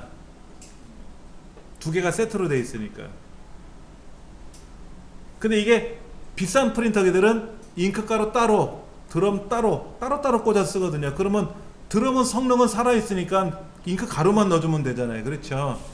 그거는 비싼 프린터기가 그렇죠. 레이저 프린터기는. 그러니까 그리고 일반적인 서류는 레이저 프린터로 인쇄하는 게 선명해요. 서류는. 그리고 일반 칼라 서류들도 레이저 프린터가 선명한데 사진은 잉크젯 프린터가 좋아요. 사진은. 어차피 여러분들이 인쇄소에 가서 사진을 인쇄를 한다거나 사진관에서 사진을 인화를 하거나 하는 것도 다 염료 잉크를 쓰는 거거든요. 액상으로. 액상 잉크를 가지고 인화하는 거거든요. 그러니까 사진을 주로 많이 작업하시는 분들 같은 경우는 잉크젯 프린터를 쓰시는 게 좋아요. 그러면 저 같은 경우 초등학교 아이가 있으면 과제물 제출하고 할 때는 레이저로 해도 되죠. 애들이 사진 작품을 제출하는 게 아니잖아. 일반 아래 한글 문서 제출하는 거잖아요. 사진을 제출하기 사진을 쓰게 사진도 어디 출품할 거 아니잖아요. 그러면 그냥 레이저 프린터로 인쇄를 칼라 레이저로 인쇄를 하면 깨끗하게 나와요. 그 사진을 출력을 하게 되면 그 사진에 들어가는 것들 재료가 인화지. 많이 들어가잖아요. 그렇죠. 그러니까 인화지도 저는 뭐 1000장, 2000장씩 사놓고 쓰거든요. 뭐 10장씩 사는 게 아니라 박스로 사요. 박스로. 그러면 뭐 한꺼번에 2000장 사면 싸잖아요. 그렇죠. 그러면 애들이 이제 뭐 사진 뽑아달라 그러면 가져와. 그럼 100장이고 200장이고 막 뽑아주지. 잉크도 무한 잉크니까 저렴하겠다. 뭐. 그러니까는 뭐 편리하게 쓸 수가 있죠. 그런데 예전에 무한 잉크라고 하는 거, 무한 잉크라는 게 이렇게 나왔단 말이에요. 이렇게. 이게 이제 정품이죠. 이게 정품이에요. 요즘 나오는 이제 정품이고요. 그 다음에 옛날 야면은 이렇게 썼었단 말이에요. 이렇게. 이제 잉크 카트리지 자리를 빼내고 잉크를 이걸 붓는 거예요. 근데 여기 뚜껑이 있어요. 뚜껑. 잉크를 부어주는 뚜껑이 있고 에어 구멍이 있거든요. 에어 구멍을 막으면 공기 압력이 없어가지고 잉크가 들어가질 않아요. 근데 요 에어홀을 막으면은 잉크가 안 들어가는데 대신 이걸 열어놓고 인쇄를 한다는 거죠. 열어놓으니까 잉크가 증발이 되고요. 에어가 들어가가지고 노즐이 있는 데가 이상한 현상이 발생할 수 있어요. 그래서 여러 장 찍다 보면 인쇄가 안 돼요. 그러면 노즐을 청소해야 돼요. 그럼 잉크를 가지고 닦아야 되거든요. 여러분 물걸레로 닦으려면 물을 짜야 될 거 아닙니까? 그리고 물을 빨아야 될 거 아니에요. 그러니까 잉크를 주입을 시켜가지고 계속 청소를 시켜야 되는 문제가 생겨서 페잉크가 많이 나와요. 오히려 더. 그래서 이거를 몇 년을 썼다가 이렇게 이런 제품을 쓰다가 무한잉크를 써보면 어떨까 해서 프린터를 교체하면서 이제 이런 무한잉크를 샀단 말이야. 이런 정품으로 된 무한잉크. 이건 뚜껑 열고 거기다 부어주고 에어홀을 막으면 돼요. 막아도 잉크가 진입이 돼요. 이게 이제 앱손이나 여기서 만든 기술이죠. 특허받은 기술이에요. 그러니까 전혀 손상이 없어요. 무한잉크도요. 집에서 만약 오랫동안 안 쓰면 잉크가 굳지. 그러니까는 옛날 야매로 되어 있는 무한잉크는 안 쓰면 굳어요. 닦아줘야 돼요. 근데 제가 정품 무한잉크를 쓰잖아요. 프린터기를. 걔는 뭐 심지어 제일 안 써본 게 한 2주 이상. 옛날 같으면 한 3, 4일 안 쓰면 잉크 닦아야 되거든요. 2주 이상 안 찍어보고 다시 인쇄했는데 깨끗해요. 마르질 않아요. 전혀 끝도 페잉크가 안 나와요. 페잉크가 안 나와요. 그 더 오히려 절감이죠. 더 절감이에요. 야매하고 정품 가격 차이 많아요. 야매는 프린터기에다가 잉크통을 결합해 주는 거고요. 정품은 프린터를 새로 사셔야 되는 거고요. 프린터를. 그러니까 무한 프린터라고 하는 자체를 새로 사셔야 돼요. 그러니까 정품 잉크통을 결합하는 게 아니라 프린터를 무한 프린터라는 걸 사시면은 그렇게 잉크통이 붙어서 들어와 있는 거죠. 다시 한번 보여드리면은요. 여기 정품 무한이라고 써 있잖아요. 이런 프린터를 사시니까 캐논도 있고 앱손도 있고 여러 가지가 있어요. 근데 앱손이 제일 먼저 나왔거든요. 그럼 이제 이런 프린터를 만약에 여러분이 사시면은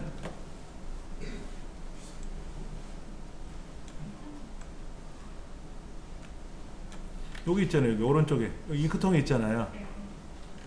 잉크통이 있지 않습니까? 여기 잉크통을 빼내 갖고 뚜껑 열고 캡 열어 가지고 잉크만 쭉 부어주면 돼요. 그 뚜껑 딱 덮어 가지고 쏙 집어넣으면은 계속 잉크만 보충해 주면 되죠. 그러니까 여기가 투명처럼 보이잖아요. 잉크 어디까지 올라갔는지 내려갔는지.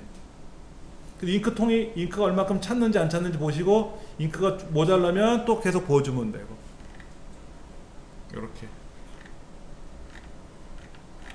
편하죠. 이렇게 눈에 보이거든 잉크가. 요런 잉크를 사시면 되는데 얘는 좀 비싸죠. 그냥 이 잉크는 그냥 일반 야매 잉크가 아니라 그냥 벌크 잉크라고 해서 저렴하게 파는 거 있어요. 여러분 잉크 1리터가 10,000원입니다. 1리터가 우유팩 만한 거 이만한 게 10,000원밖에 안 해요. 싸죠? 근데 얘는 비싸요. 얘는 127리터라고 돼 있고 이 70ml라고 돼 있잖아요. 이 70ml가 어마어마하게 비쌀 겁니다. 그러나 옛날 카트리지보다는 싸지. 카트리지는 반도체가 붙어 있으니까 비싼 거고 얘는 그냥 플라스틱 통 안에 잉크만 보이는 거니까 싸지 당연히. 근데 저는 이거보다 더 싼 잉크를 호환 잉크를 쓰거든요. 싸요 많이. 호환 복합기라는 전혀 문제 없어요. 호환 복합기라고. 호환이라고 하는 거는 그냥 이 프린터랑 연결이 된다는 거죠. 호환된다는 거지. 그러니까 요 잉크를 사면 요런 프린터에도 볼 수 있다, 넣어줄 수 있다 이거지. 그냥 제가 예전에 사용하던 프린터기하고 지금 쓰는 프린터기하고 잉크가 같은 걸 쓰거든요. 맞춘 거죠. 왜냐면 잉크가 집에 박스로 있으니까 계속 써야 되잖아요. 그러니까 잉크를 새로 교체하려면 잉크 값이 비싸니까 잉크 사놓은 거 버려야 되잖아요. 그러니까는 예전에 쓰던 프린터기, 지금 쓰는 프린터기, 잉크는 같은 거를 쓰는 거니까 잉크만 교체해 주면 되죠. 잉크. 편하죠. 여러분들 프린터기 사용하시면서 제일 힘든 게 뭐냐면 잉크 값이에요. 근데 보세요. 이렇게 뚜껑 열어가지고 그냥 거기다 쭉 꽂아주면 잉크가 쭉 들어가요. 요거는 이제 더 편리하게 만든 거지. 근데 이제 사진 하시는 분들은 6가지 색상 6가지 색상 잉크를 쓰셔야 되고, 여기 보시면 색상이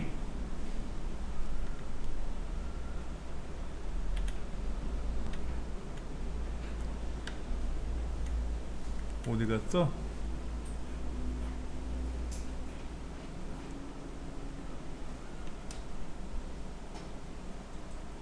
여기 있다. 여기 흑백 하나에 컬러 5. 흑백 셋, 컬러 셋도 있어요. 그거는 이제 흑백 사진 많이, 흑백 서류 많이 찍는 사람이고요. 저는 컬러가 5가지거든요. 흑백 하나 6가지 색상이 들어가는데 805 요거 32만원이죠. 그렇죠? 850은 비싸요. 여기 이렇게 LCD 창이 떠서 비싼 거고요. 굳이 그런 거 필요 없으니까 저는 안 쓴 거고요. 그 다음에 이제 810 새로 나왔고 800 이런 거. 그러니까 앱손이 포토 사진이 잘 나와요. 다른 데는 없어요. 아, 그리고 인쇄소에서 쓰는 거는 색상이 뭐 20가지 색상, 30가지 색상 잉크가 들어가죠. 그건 전문가용이니까 우리가 가정에 쓸 일은 없고, 막 2m짜리 인쇄하는 거는 우리가 필요 없잖아요. 그럼 이 앱son 거 잉크가 혹시 물에 젖었어요? 그럼 번지면 당연히 유성이니까 번지죠. 침 발라갖고 부르면 딱 번지죠. 당연히. 레이저는 코팅되는 거니까는 괜찮은데 잉크젯 프린터는 다 물 닿으면 젖어요. 당연히 번지죠. 당연히 번지죠. 유성으로 하면 감당을 못하죠. 유성으로 하면 감당 못하죠. 그래서 잉크젯 프린터를 사실 때 나는 그냥 사진을 많이 할 거야 그러면 삼성 거. 근데 삼성 거는 보니까는 무한 잉크가 들어가 있는 게 없더라고요. 그러니까 가장 많이 쓰는 게 앱손, 캐논, 뭐 그런 거죠. 캐논, 브라더도 있네요. 브라더. 옛날 브라더 미싱 나오던 거. 캐논, 앱손이 가장 많이 나와요. 예. 왜냐면 사진 인쇄하려고 보니까 잉크가 너무 많이 들어가니까 감당을 못하는 게 잉크 값을. 그래서 야매로 그 무한 잉크 공급기를 썼는데 대부분 캐논 앱손 사용자들이 많이 썼어요. 저도 그랬고. 그러다 보니까는 이제 앱손이 잉크가 안 팔리는 거야. 야매를 쓰니까는. 그러니까 안 되겠다 해서 앱손이 어떻게 했다? 무한 프린터를 생산해 버린 거예요. 그럼 써보니까 좋거든. 저도 매니아가 된 거예요. 잉크가 흐르질 않아. 다른 데로 새지를 않아. 너무 좋은 거예요. 낭비가 없어. 예찬론자가 된 거라니까요. 이렇게 전도사로 나갔잖아요. 그리고 거기에 무선, 유선 지원이 되는 와이파이 지원되는 걸 해주면 되고요. 이거는 프린터를 사시면 설명서에 있어요. 그 설명서대로 설치하시면 됩니다. 그 설명서에 보시면 뭐 인터넷 그 플레이스토어에 가서 어떤 앱을 설치하세요 그러면 저도 깔고 애도 깔고 다 깔아놨거든요. 그럼 애들이 뭐 카톡으로 뭐 받은 거 있잖아요. 그러면 틱 눌러가지고 프린터 인쇄해서 가져가고 자기들 마음대로 쓰는 거예요. 편하죠. 그 와이파이가 지원되니까 뭐냐? 자 보세요. 프린터는 그 로컬 프린터하고 로컬 프린터 그리고 네트워크 프린터 형성이 돼요. 로컬 프린터는 내 컴퓨터에 직접 설치한 프린터고 네트워크는 다른 컴퓨터에 설치하는 거거든요. 예. 로컬은 내 PC에 직접 설치한 경우. 네트워크 프린터는 뭐냐면 로컬에 설치되어 있는 프린터를 네트워크를 통해서 설치한 경우예요. 그러니까 아빠 프린터에다가 로컬 프린터로 설치를 하죠. 그럼 자녀들은 네트워크로 집에 공유가 있으니까 네트워크를 통해서 네트워크 프린터로 설치를 하는 거예요. 그러면 단점이 뭐냐? 로컬이 오프되어 있으면 인쇄 불가능. 그러니까는 제 컴퓨터를 켜야만이 프린터가 연결이 되는 거죠. 네트워크로.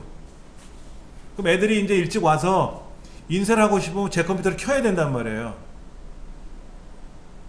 그럼 전화가 와요. 아빠 컴퓨터 켜도 돼요? 그래서 왜? 그러면 인쇄할 게 있는데 그러지. 근데 예전에는 그렇게 했단 말이에요. 근데 지금 어떻게 하냐면 거기 네트워크 모바일로 지원이 되고 와이파이가 지원이 되게끔 세팅이 됐으니까 프린터가 지원이 되니까 이제는 방에서 그냥 인쇄하면 와이파이를 통해서 인쇄가 된단 말이에요. 제 거 안 켜도 되는 거죠. 그리고 모바일도 지원이 된다고 했으니까 그 프린터기가 스마트폰에서 인쇄를 가능하고요. 좋은 거예요. 그 다음에 그 사무실에 사용하는 프린터기는 그 네트워크 프린터인데 가정용 네트워크가 아니라 사무용 네트워크 따로 있어요. 공유기에다 프린터를 꽂을 수가 있어요. 여러분 댁에서 사용하는 공유기가 어떤 공유에 따라 달라지는데 그것도 잠깐 좀 볼게요. 여러분 댁에 있는 공유기를 한번 제가 좀 찾아볼게요. 컴퓨터에 가면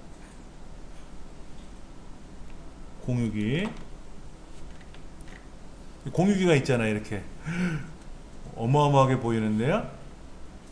어마어마하게 보이는 이 공유기를 안테나가 8개나 되네요. 자, 여기 뭐라고 써있냐면요, USB 3.0 1개라고 써있어요. 웬 공유기에 USB 단자가 있느냐 하는데, 요 뒤에 보시면, 요 뒤에 어디 있냐, 뒷면을 보자.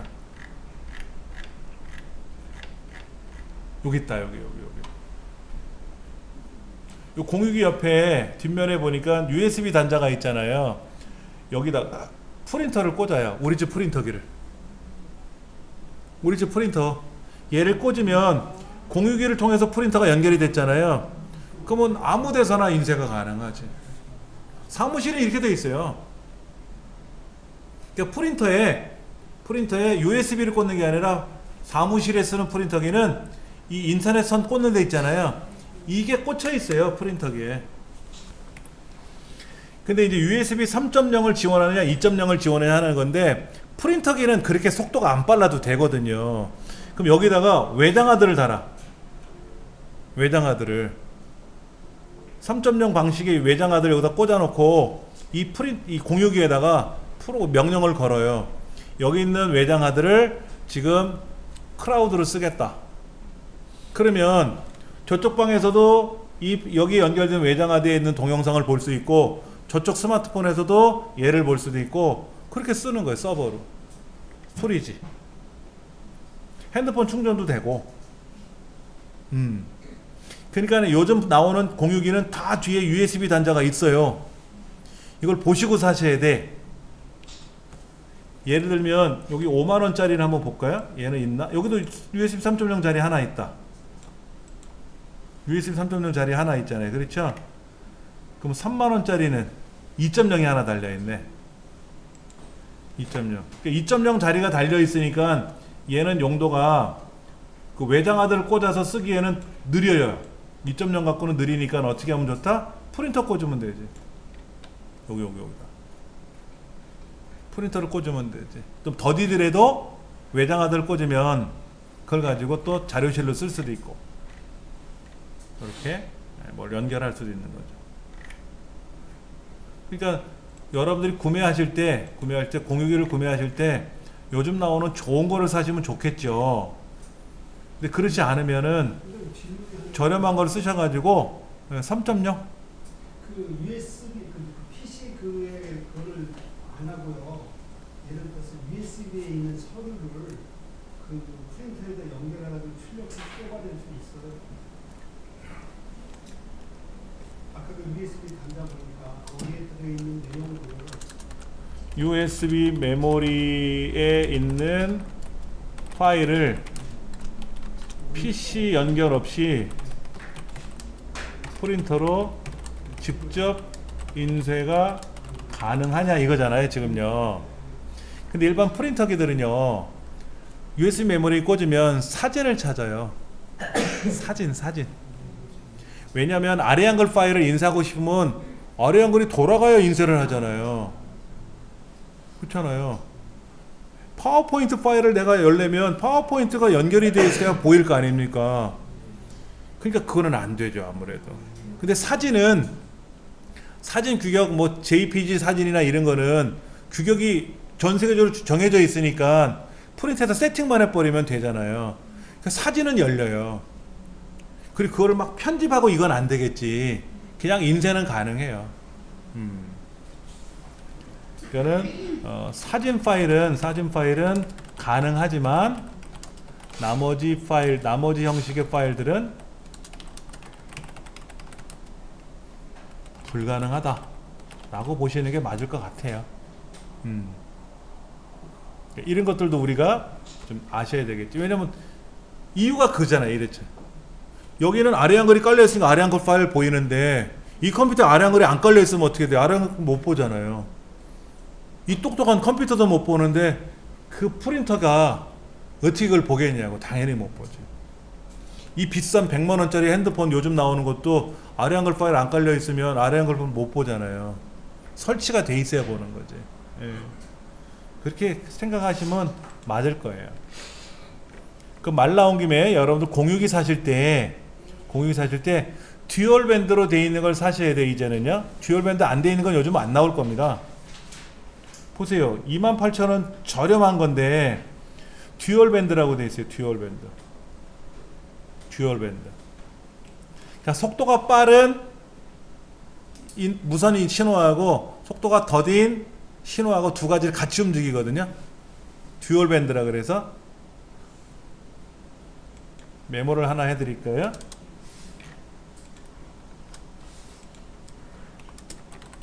공유기 사실은 이걸 이제 IP 공유기라 그래요. IP 공유기라고 하는데 공유기 구매 요령 중에 듀얼 밴드라고 하는 거, 듀얼 밴드 확인하자 이거죠. 그래서 5GHz 하고 2.4GHz 두 개의 주파수로 작동되는 거를 듀얼 밴드라 그래요. 기존에 공유기는 2.4GHz 주파수로만 움직였거든요. 얘를 움직이니까 느린 거야. 그래서 5기가 주파수를 높여가지고 얘를 이제 안에다 작동을 시키는 거예요. 그러면 PC랑 핸드폰하고 이게 연동이 좀 빨라지는 거예요. 근데 오해하시면 안 되는 거 있어요? 뭐 봐드릴게요. 아까 여기 보니까 비싼 거 있어요. 비싼 거. 아까 안테나 8개짜리 이런 거 있잖아요. 얘를 한번 제가 열어볼게요. 속도가 얼마나 나오나 한번 보세요.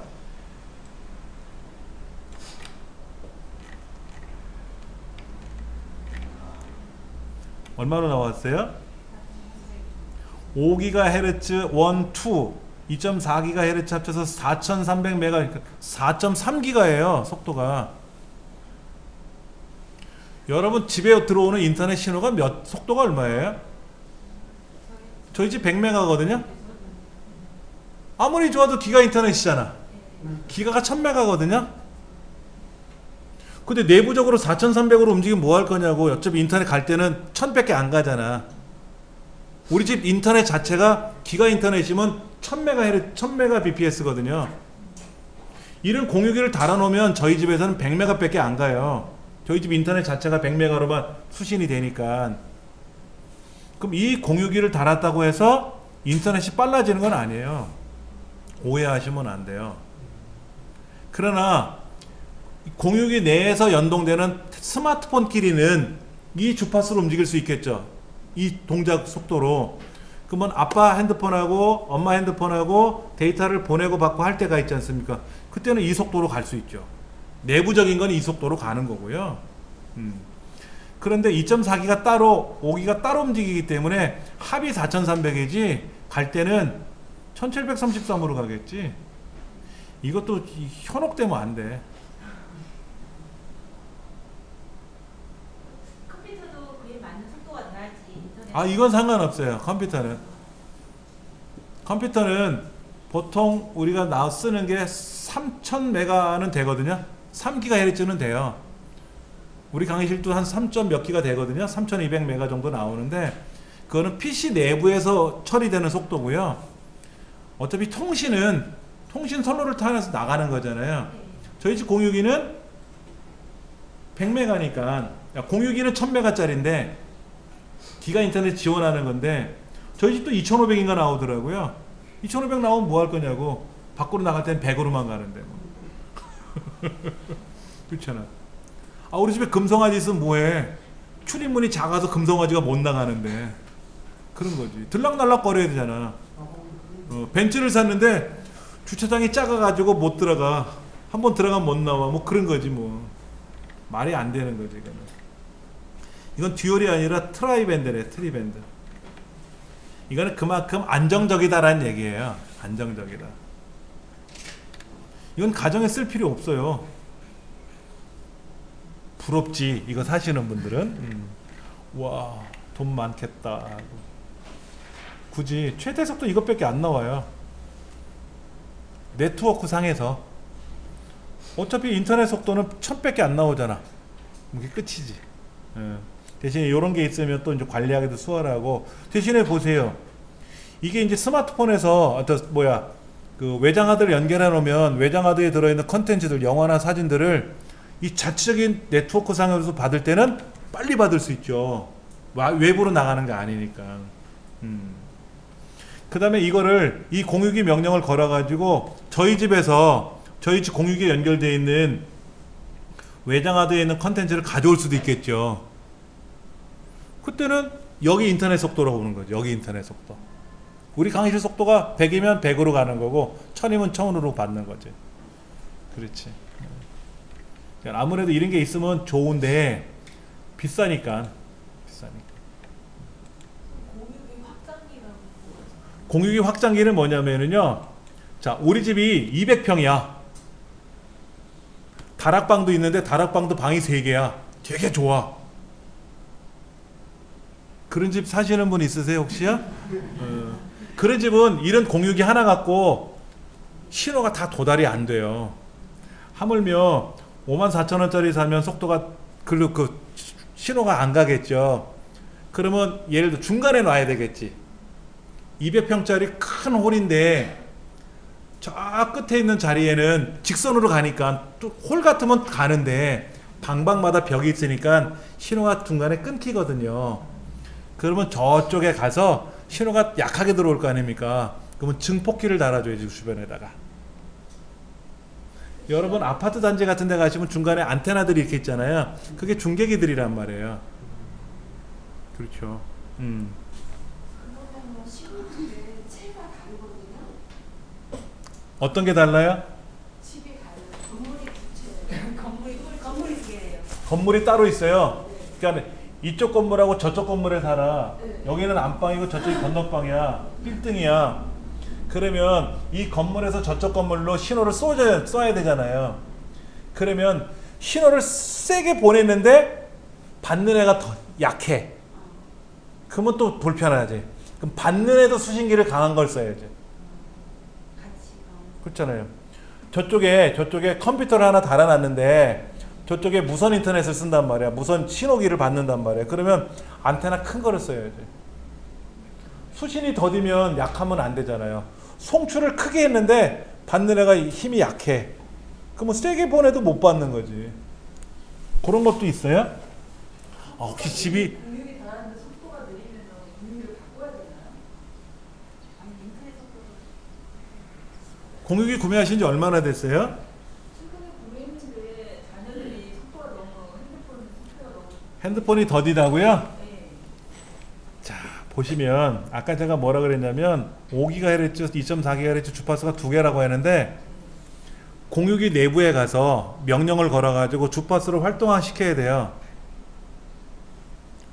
이거 하셨어요? 그냥 공유기 사다 꽂기만 하셨죠? 아니면 그 전화해가지고 다 세팅하셨어요? 네. 채널도 세팅하시고 다 하셨어요? 하는 대로 다 했어요. 네. 근데 더디다고요? 네. 그럼 집에 들어오는 신호가 어느 정도의 인터넷이? 기가 인터넷이에요? 100메가 인터넷이에요? 그거 모르시면 안 돼. 100메가 인터넷을 쓰시면 아무래도 더디지. 그래서 백메가 자체 내부가 아무리 5천이면 뭐 할 거냐고. 외부로 나가는 게 100이면 그게 꽝이지. 그렇잖아요. 근데 외부 인터넷이 1000으로 들어온단 말이에요. 그러면 빨라야지 당연히. 근데 들락날락거리는 인터넷이 1000인데 내부적으로 속도가 작다 그러면 뭔가 문제가 있는 거지. 근데 뭐 주위에 뭐 주위 때문에 그게 그렇다고. 주변에 있는 사람이 내 IP 공유기에 있는 네. 주파수를 땡겨 쓴다고요? 아무 걸어놨잖아요. 이번이 있는데 이번 있으면 비번을 걸어놨을 거 아니야. 비밀번호를. 근데 그렇게 얘기하는데 그 비밀번호를 안 걸어놓으면은 남이 빼가잖아. 그러면 안 되지. 우리가 그렇잖아요. 커피숍 같은 건 비밀번호 좀 그런 비밀번호를 걸어놓으셔야 된단 말이에요. 그럼 비밀번호를 걸어놓으면은 상대편이 가져가고 싶어도 못 가지 당연히. 비밀번호를 맞춰야 가져가잖아요. 저희 집은요. 애들하고 이제 주말에 뭐 모여서 게임을 하거나 그러면 핸드폰, 태블릿 다 동원하면 8대, PC, 노트북 동원하면 8대, 총 16대가 돌아가요. 유선, 무선이 돌아간단 말이에요. 그럼 공유기가 어떨까요? 골병 들어요. 그럴 거 아닙니까? 그래서 제가 사용하던 공유기가 터져버렸어요. 안에서 회로가 타버렸어요. 못 견디니까. 그래서 새로 바꿨어요. 그래서 새로 바꾸면서 듀얼 밴드로 산 거거든요. 끄떡없어요. 아직까지는 끄떡없는데 모르지. 그 메이커에서 지원하는 그 3D 안테나 같은 거 정도는 일일적으로 데이터가 엄청 오래됐는데 아까 보셨던 이 공유기에 보시면 이 안테나가 있잖아요. 안테나 요거. 안테나가 이렇게 되어 있는데 이 안테나는 분리가 되는 안테나가 있고요. 안테나가 분리가 안 되는 거였는데 이건 분리가 안 되는 걸 거예요. 이게 분리가 되는 거라면 안테나 분리가 되는 거를 고르셔가지고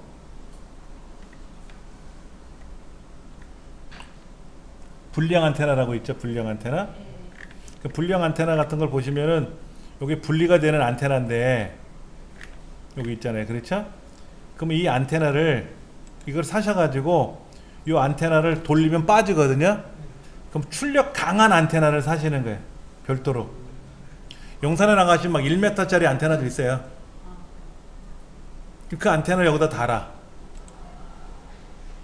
그럼 그 안테나를 통해서 출력을 강하게 보낼 수 있죠. 대신에 이 공유기가 잘못하면 터져요.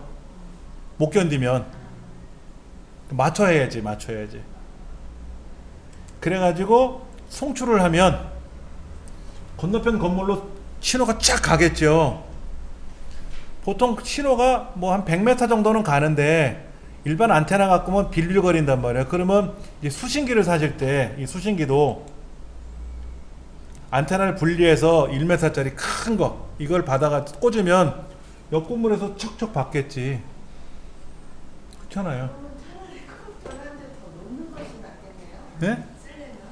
그렇게 하는 것보다는요, 저쪽 건물에 공유기 새로 사시고 이쪽에 공유기 사셔가지고 각각 인터넷 신청해서 쓰시는 게 싸요. 네, 그게 편해요.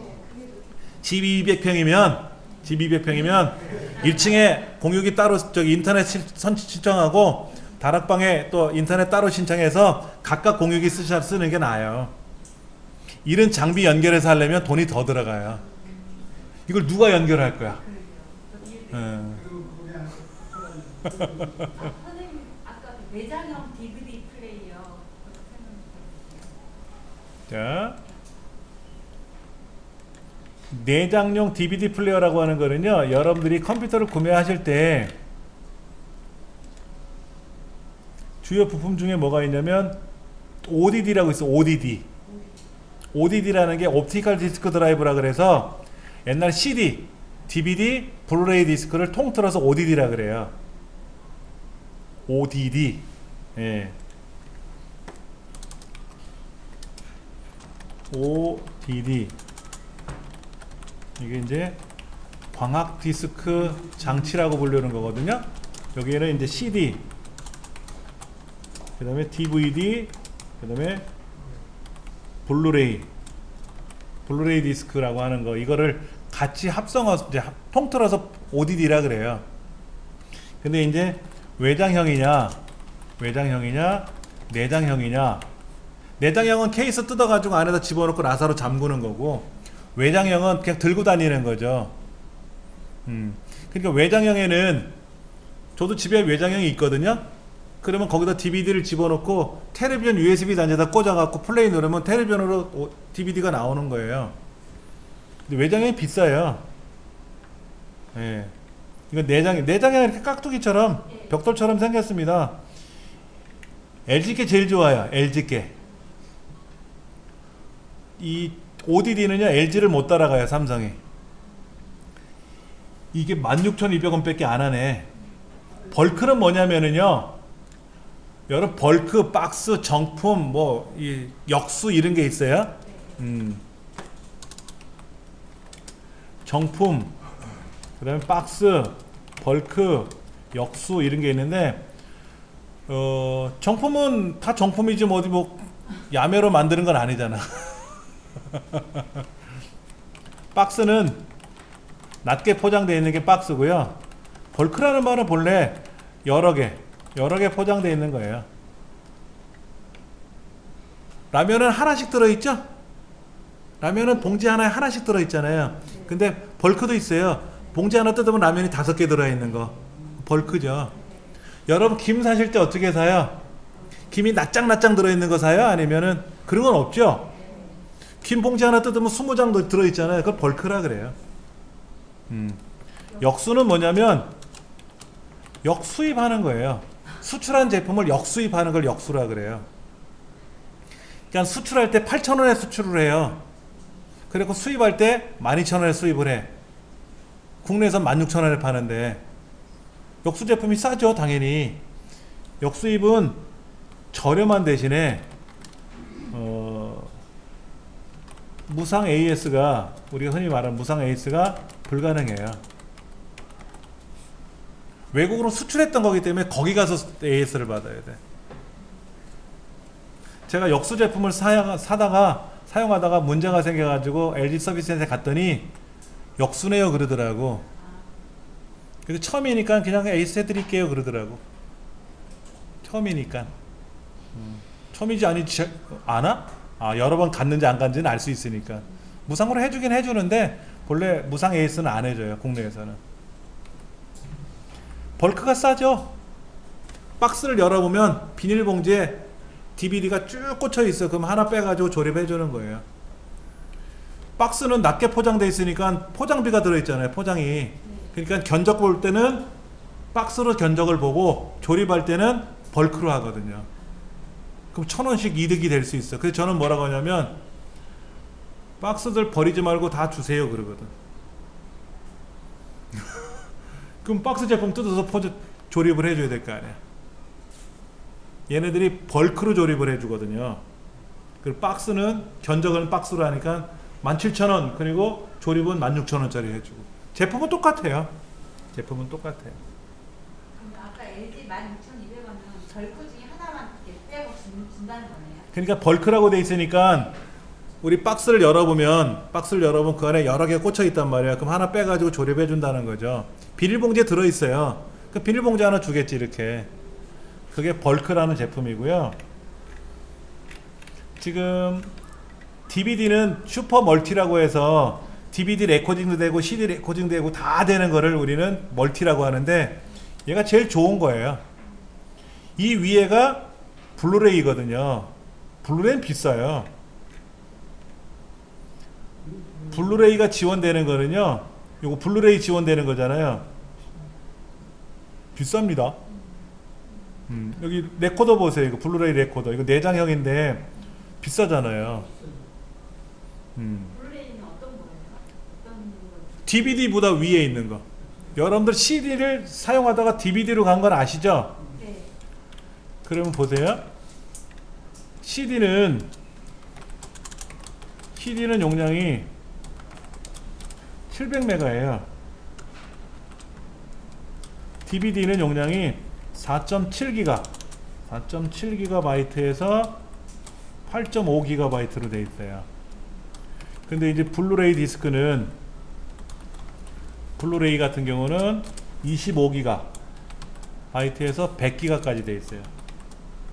똑같은 동그란 통 안에 우리 CD 있잖아요. 디스크 안에 CD는 700메가고 DVD는 한 6배, 7배 많은 4.7기가에서 8.5기가, 블루레이 디스크는 25기가 이상 들어가거든요. 이건 레이저 파형 때문에 다른 거예요. 레이저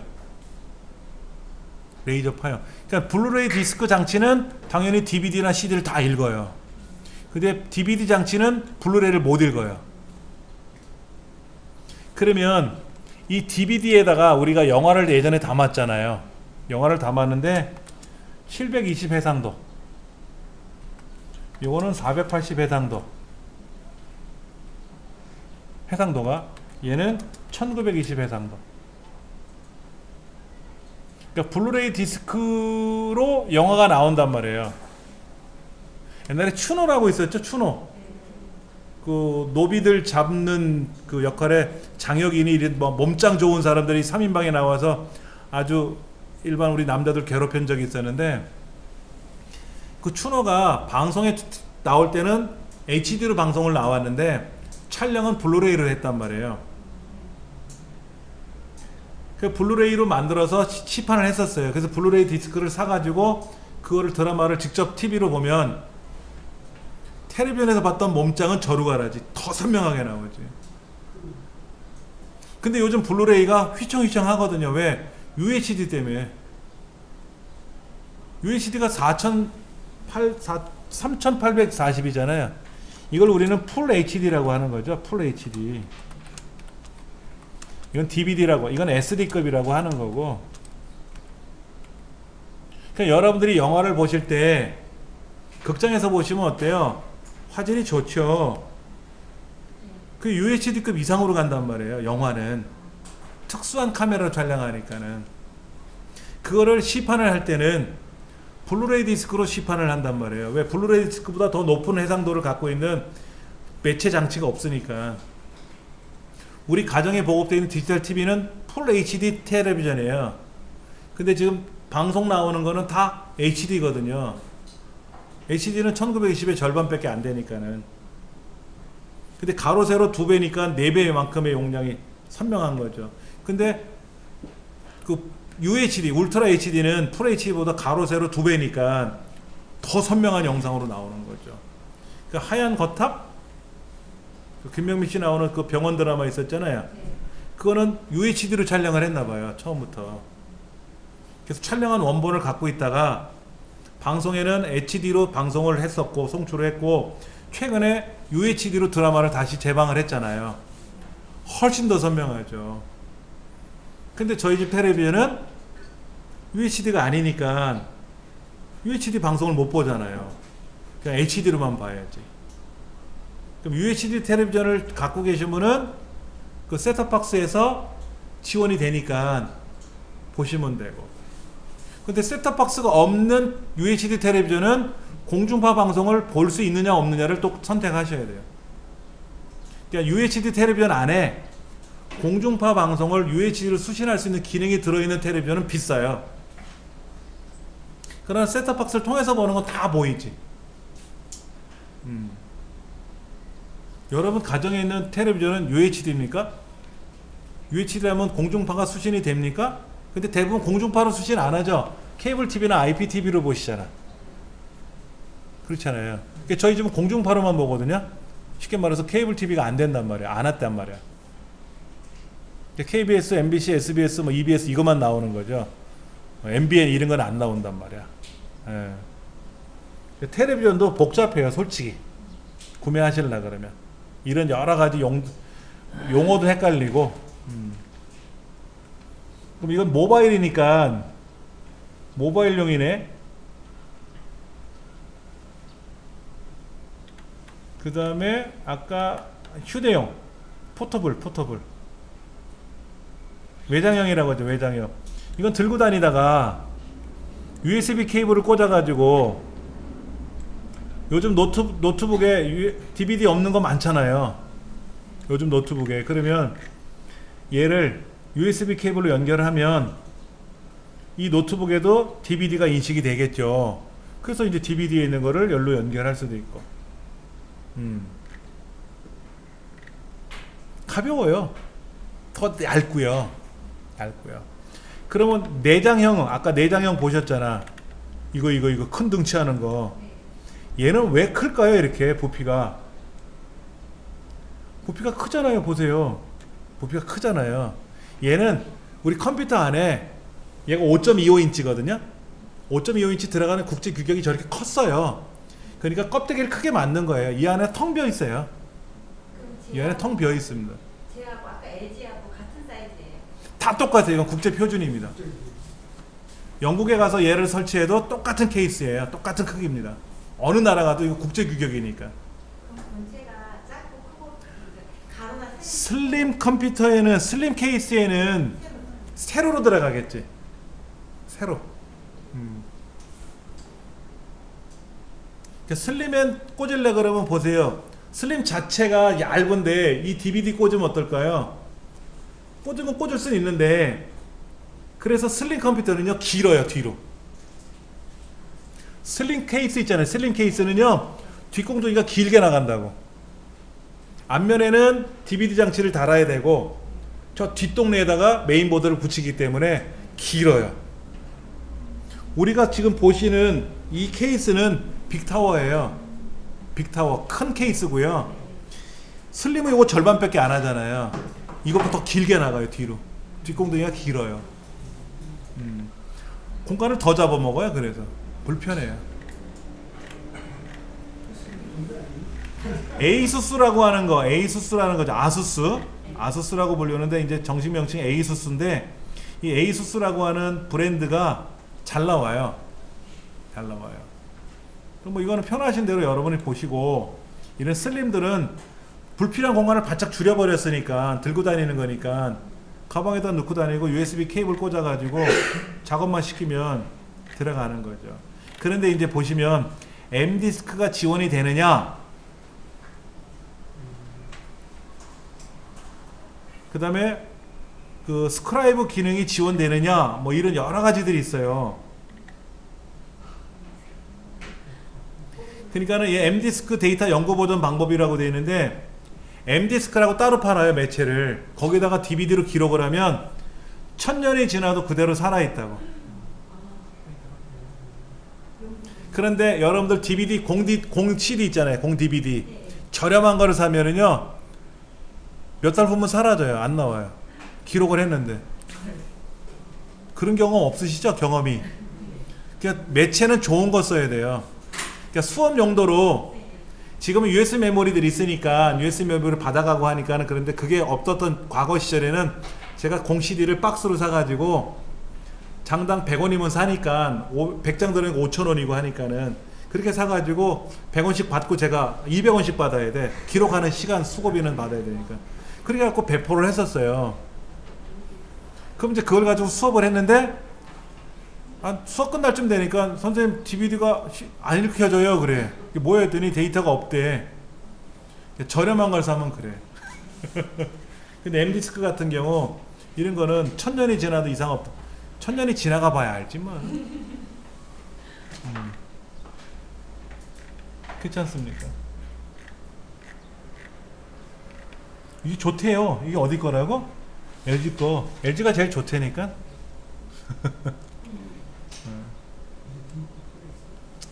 그렇게 해서 여러분들이 구매해서 쓰시면 되니까는요 걱정하지 마시고 스마트폰에서 PPT 자료를 보낼 수 있는 방법이라니 어떻게 보낸다는 거죠? 스마트폰에 있는 PPT를 보낸다는 겁니까? 아니면 내 컴퓨터에 있는 파워포인트 자료를 스마트폰으로 보낸다는 겁니까? 어떻게? 아까 알려주셨대요. 프로그램이 있어야 된다. 예. 다음 주에는 또 다른 내용을 가지고 설명할 거니까는요. 그렇게 하시면 되고 중요한 거 꼭 로그아웃을 하고 나가셔야 돼요. 로그아웃 하시고 여기에 얼굴이 보이면 보기 싫으면 계정을 삭제하세요. 계정 삭제한다고 하니까는 어유 그냥 흔적만 지우는 거예요. 흔적. 제가 아까 질문 중에 그거 있었잖아요. 개인정보를 어떻게 삭제할 건지. 아까 제가 질문 2개 올려놨었잖아요. 숙제예요. 다음 시간에 보고서로 제출하세요. 그러면 안 하시겠지? 그래도 공부해갖고 오세요. 아시겠죠? 예.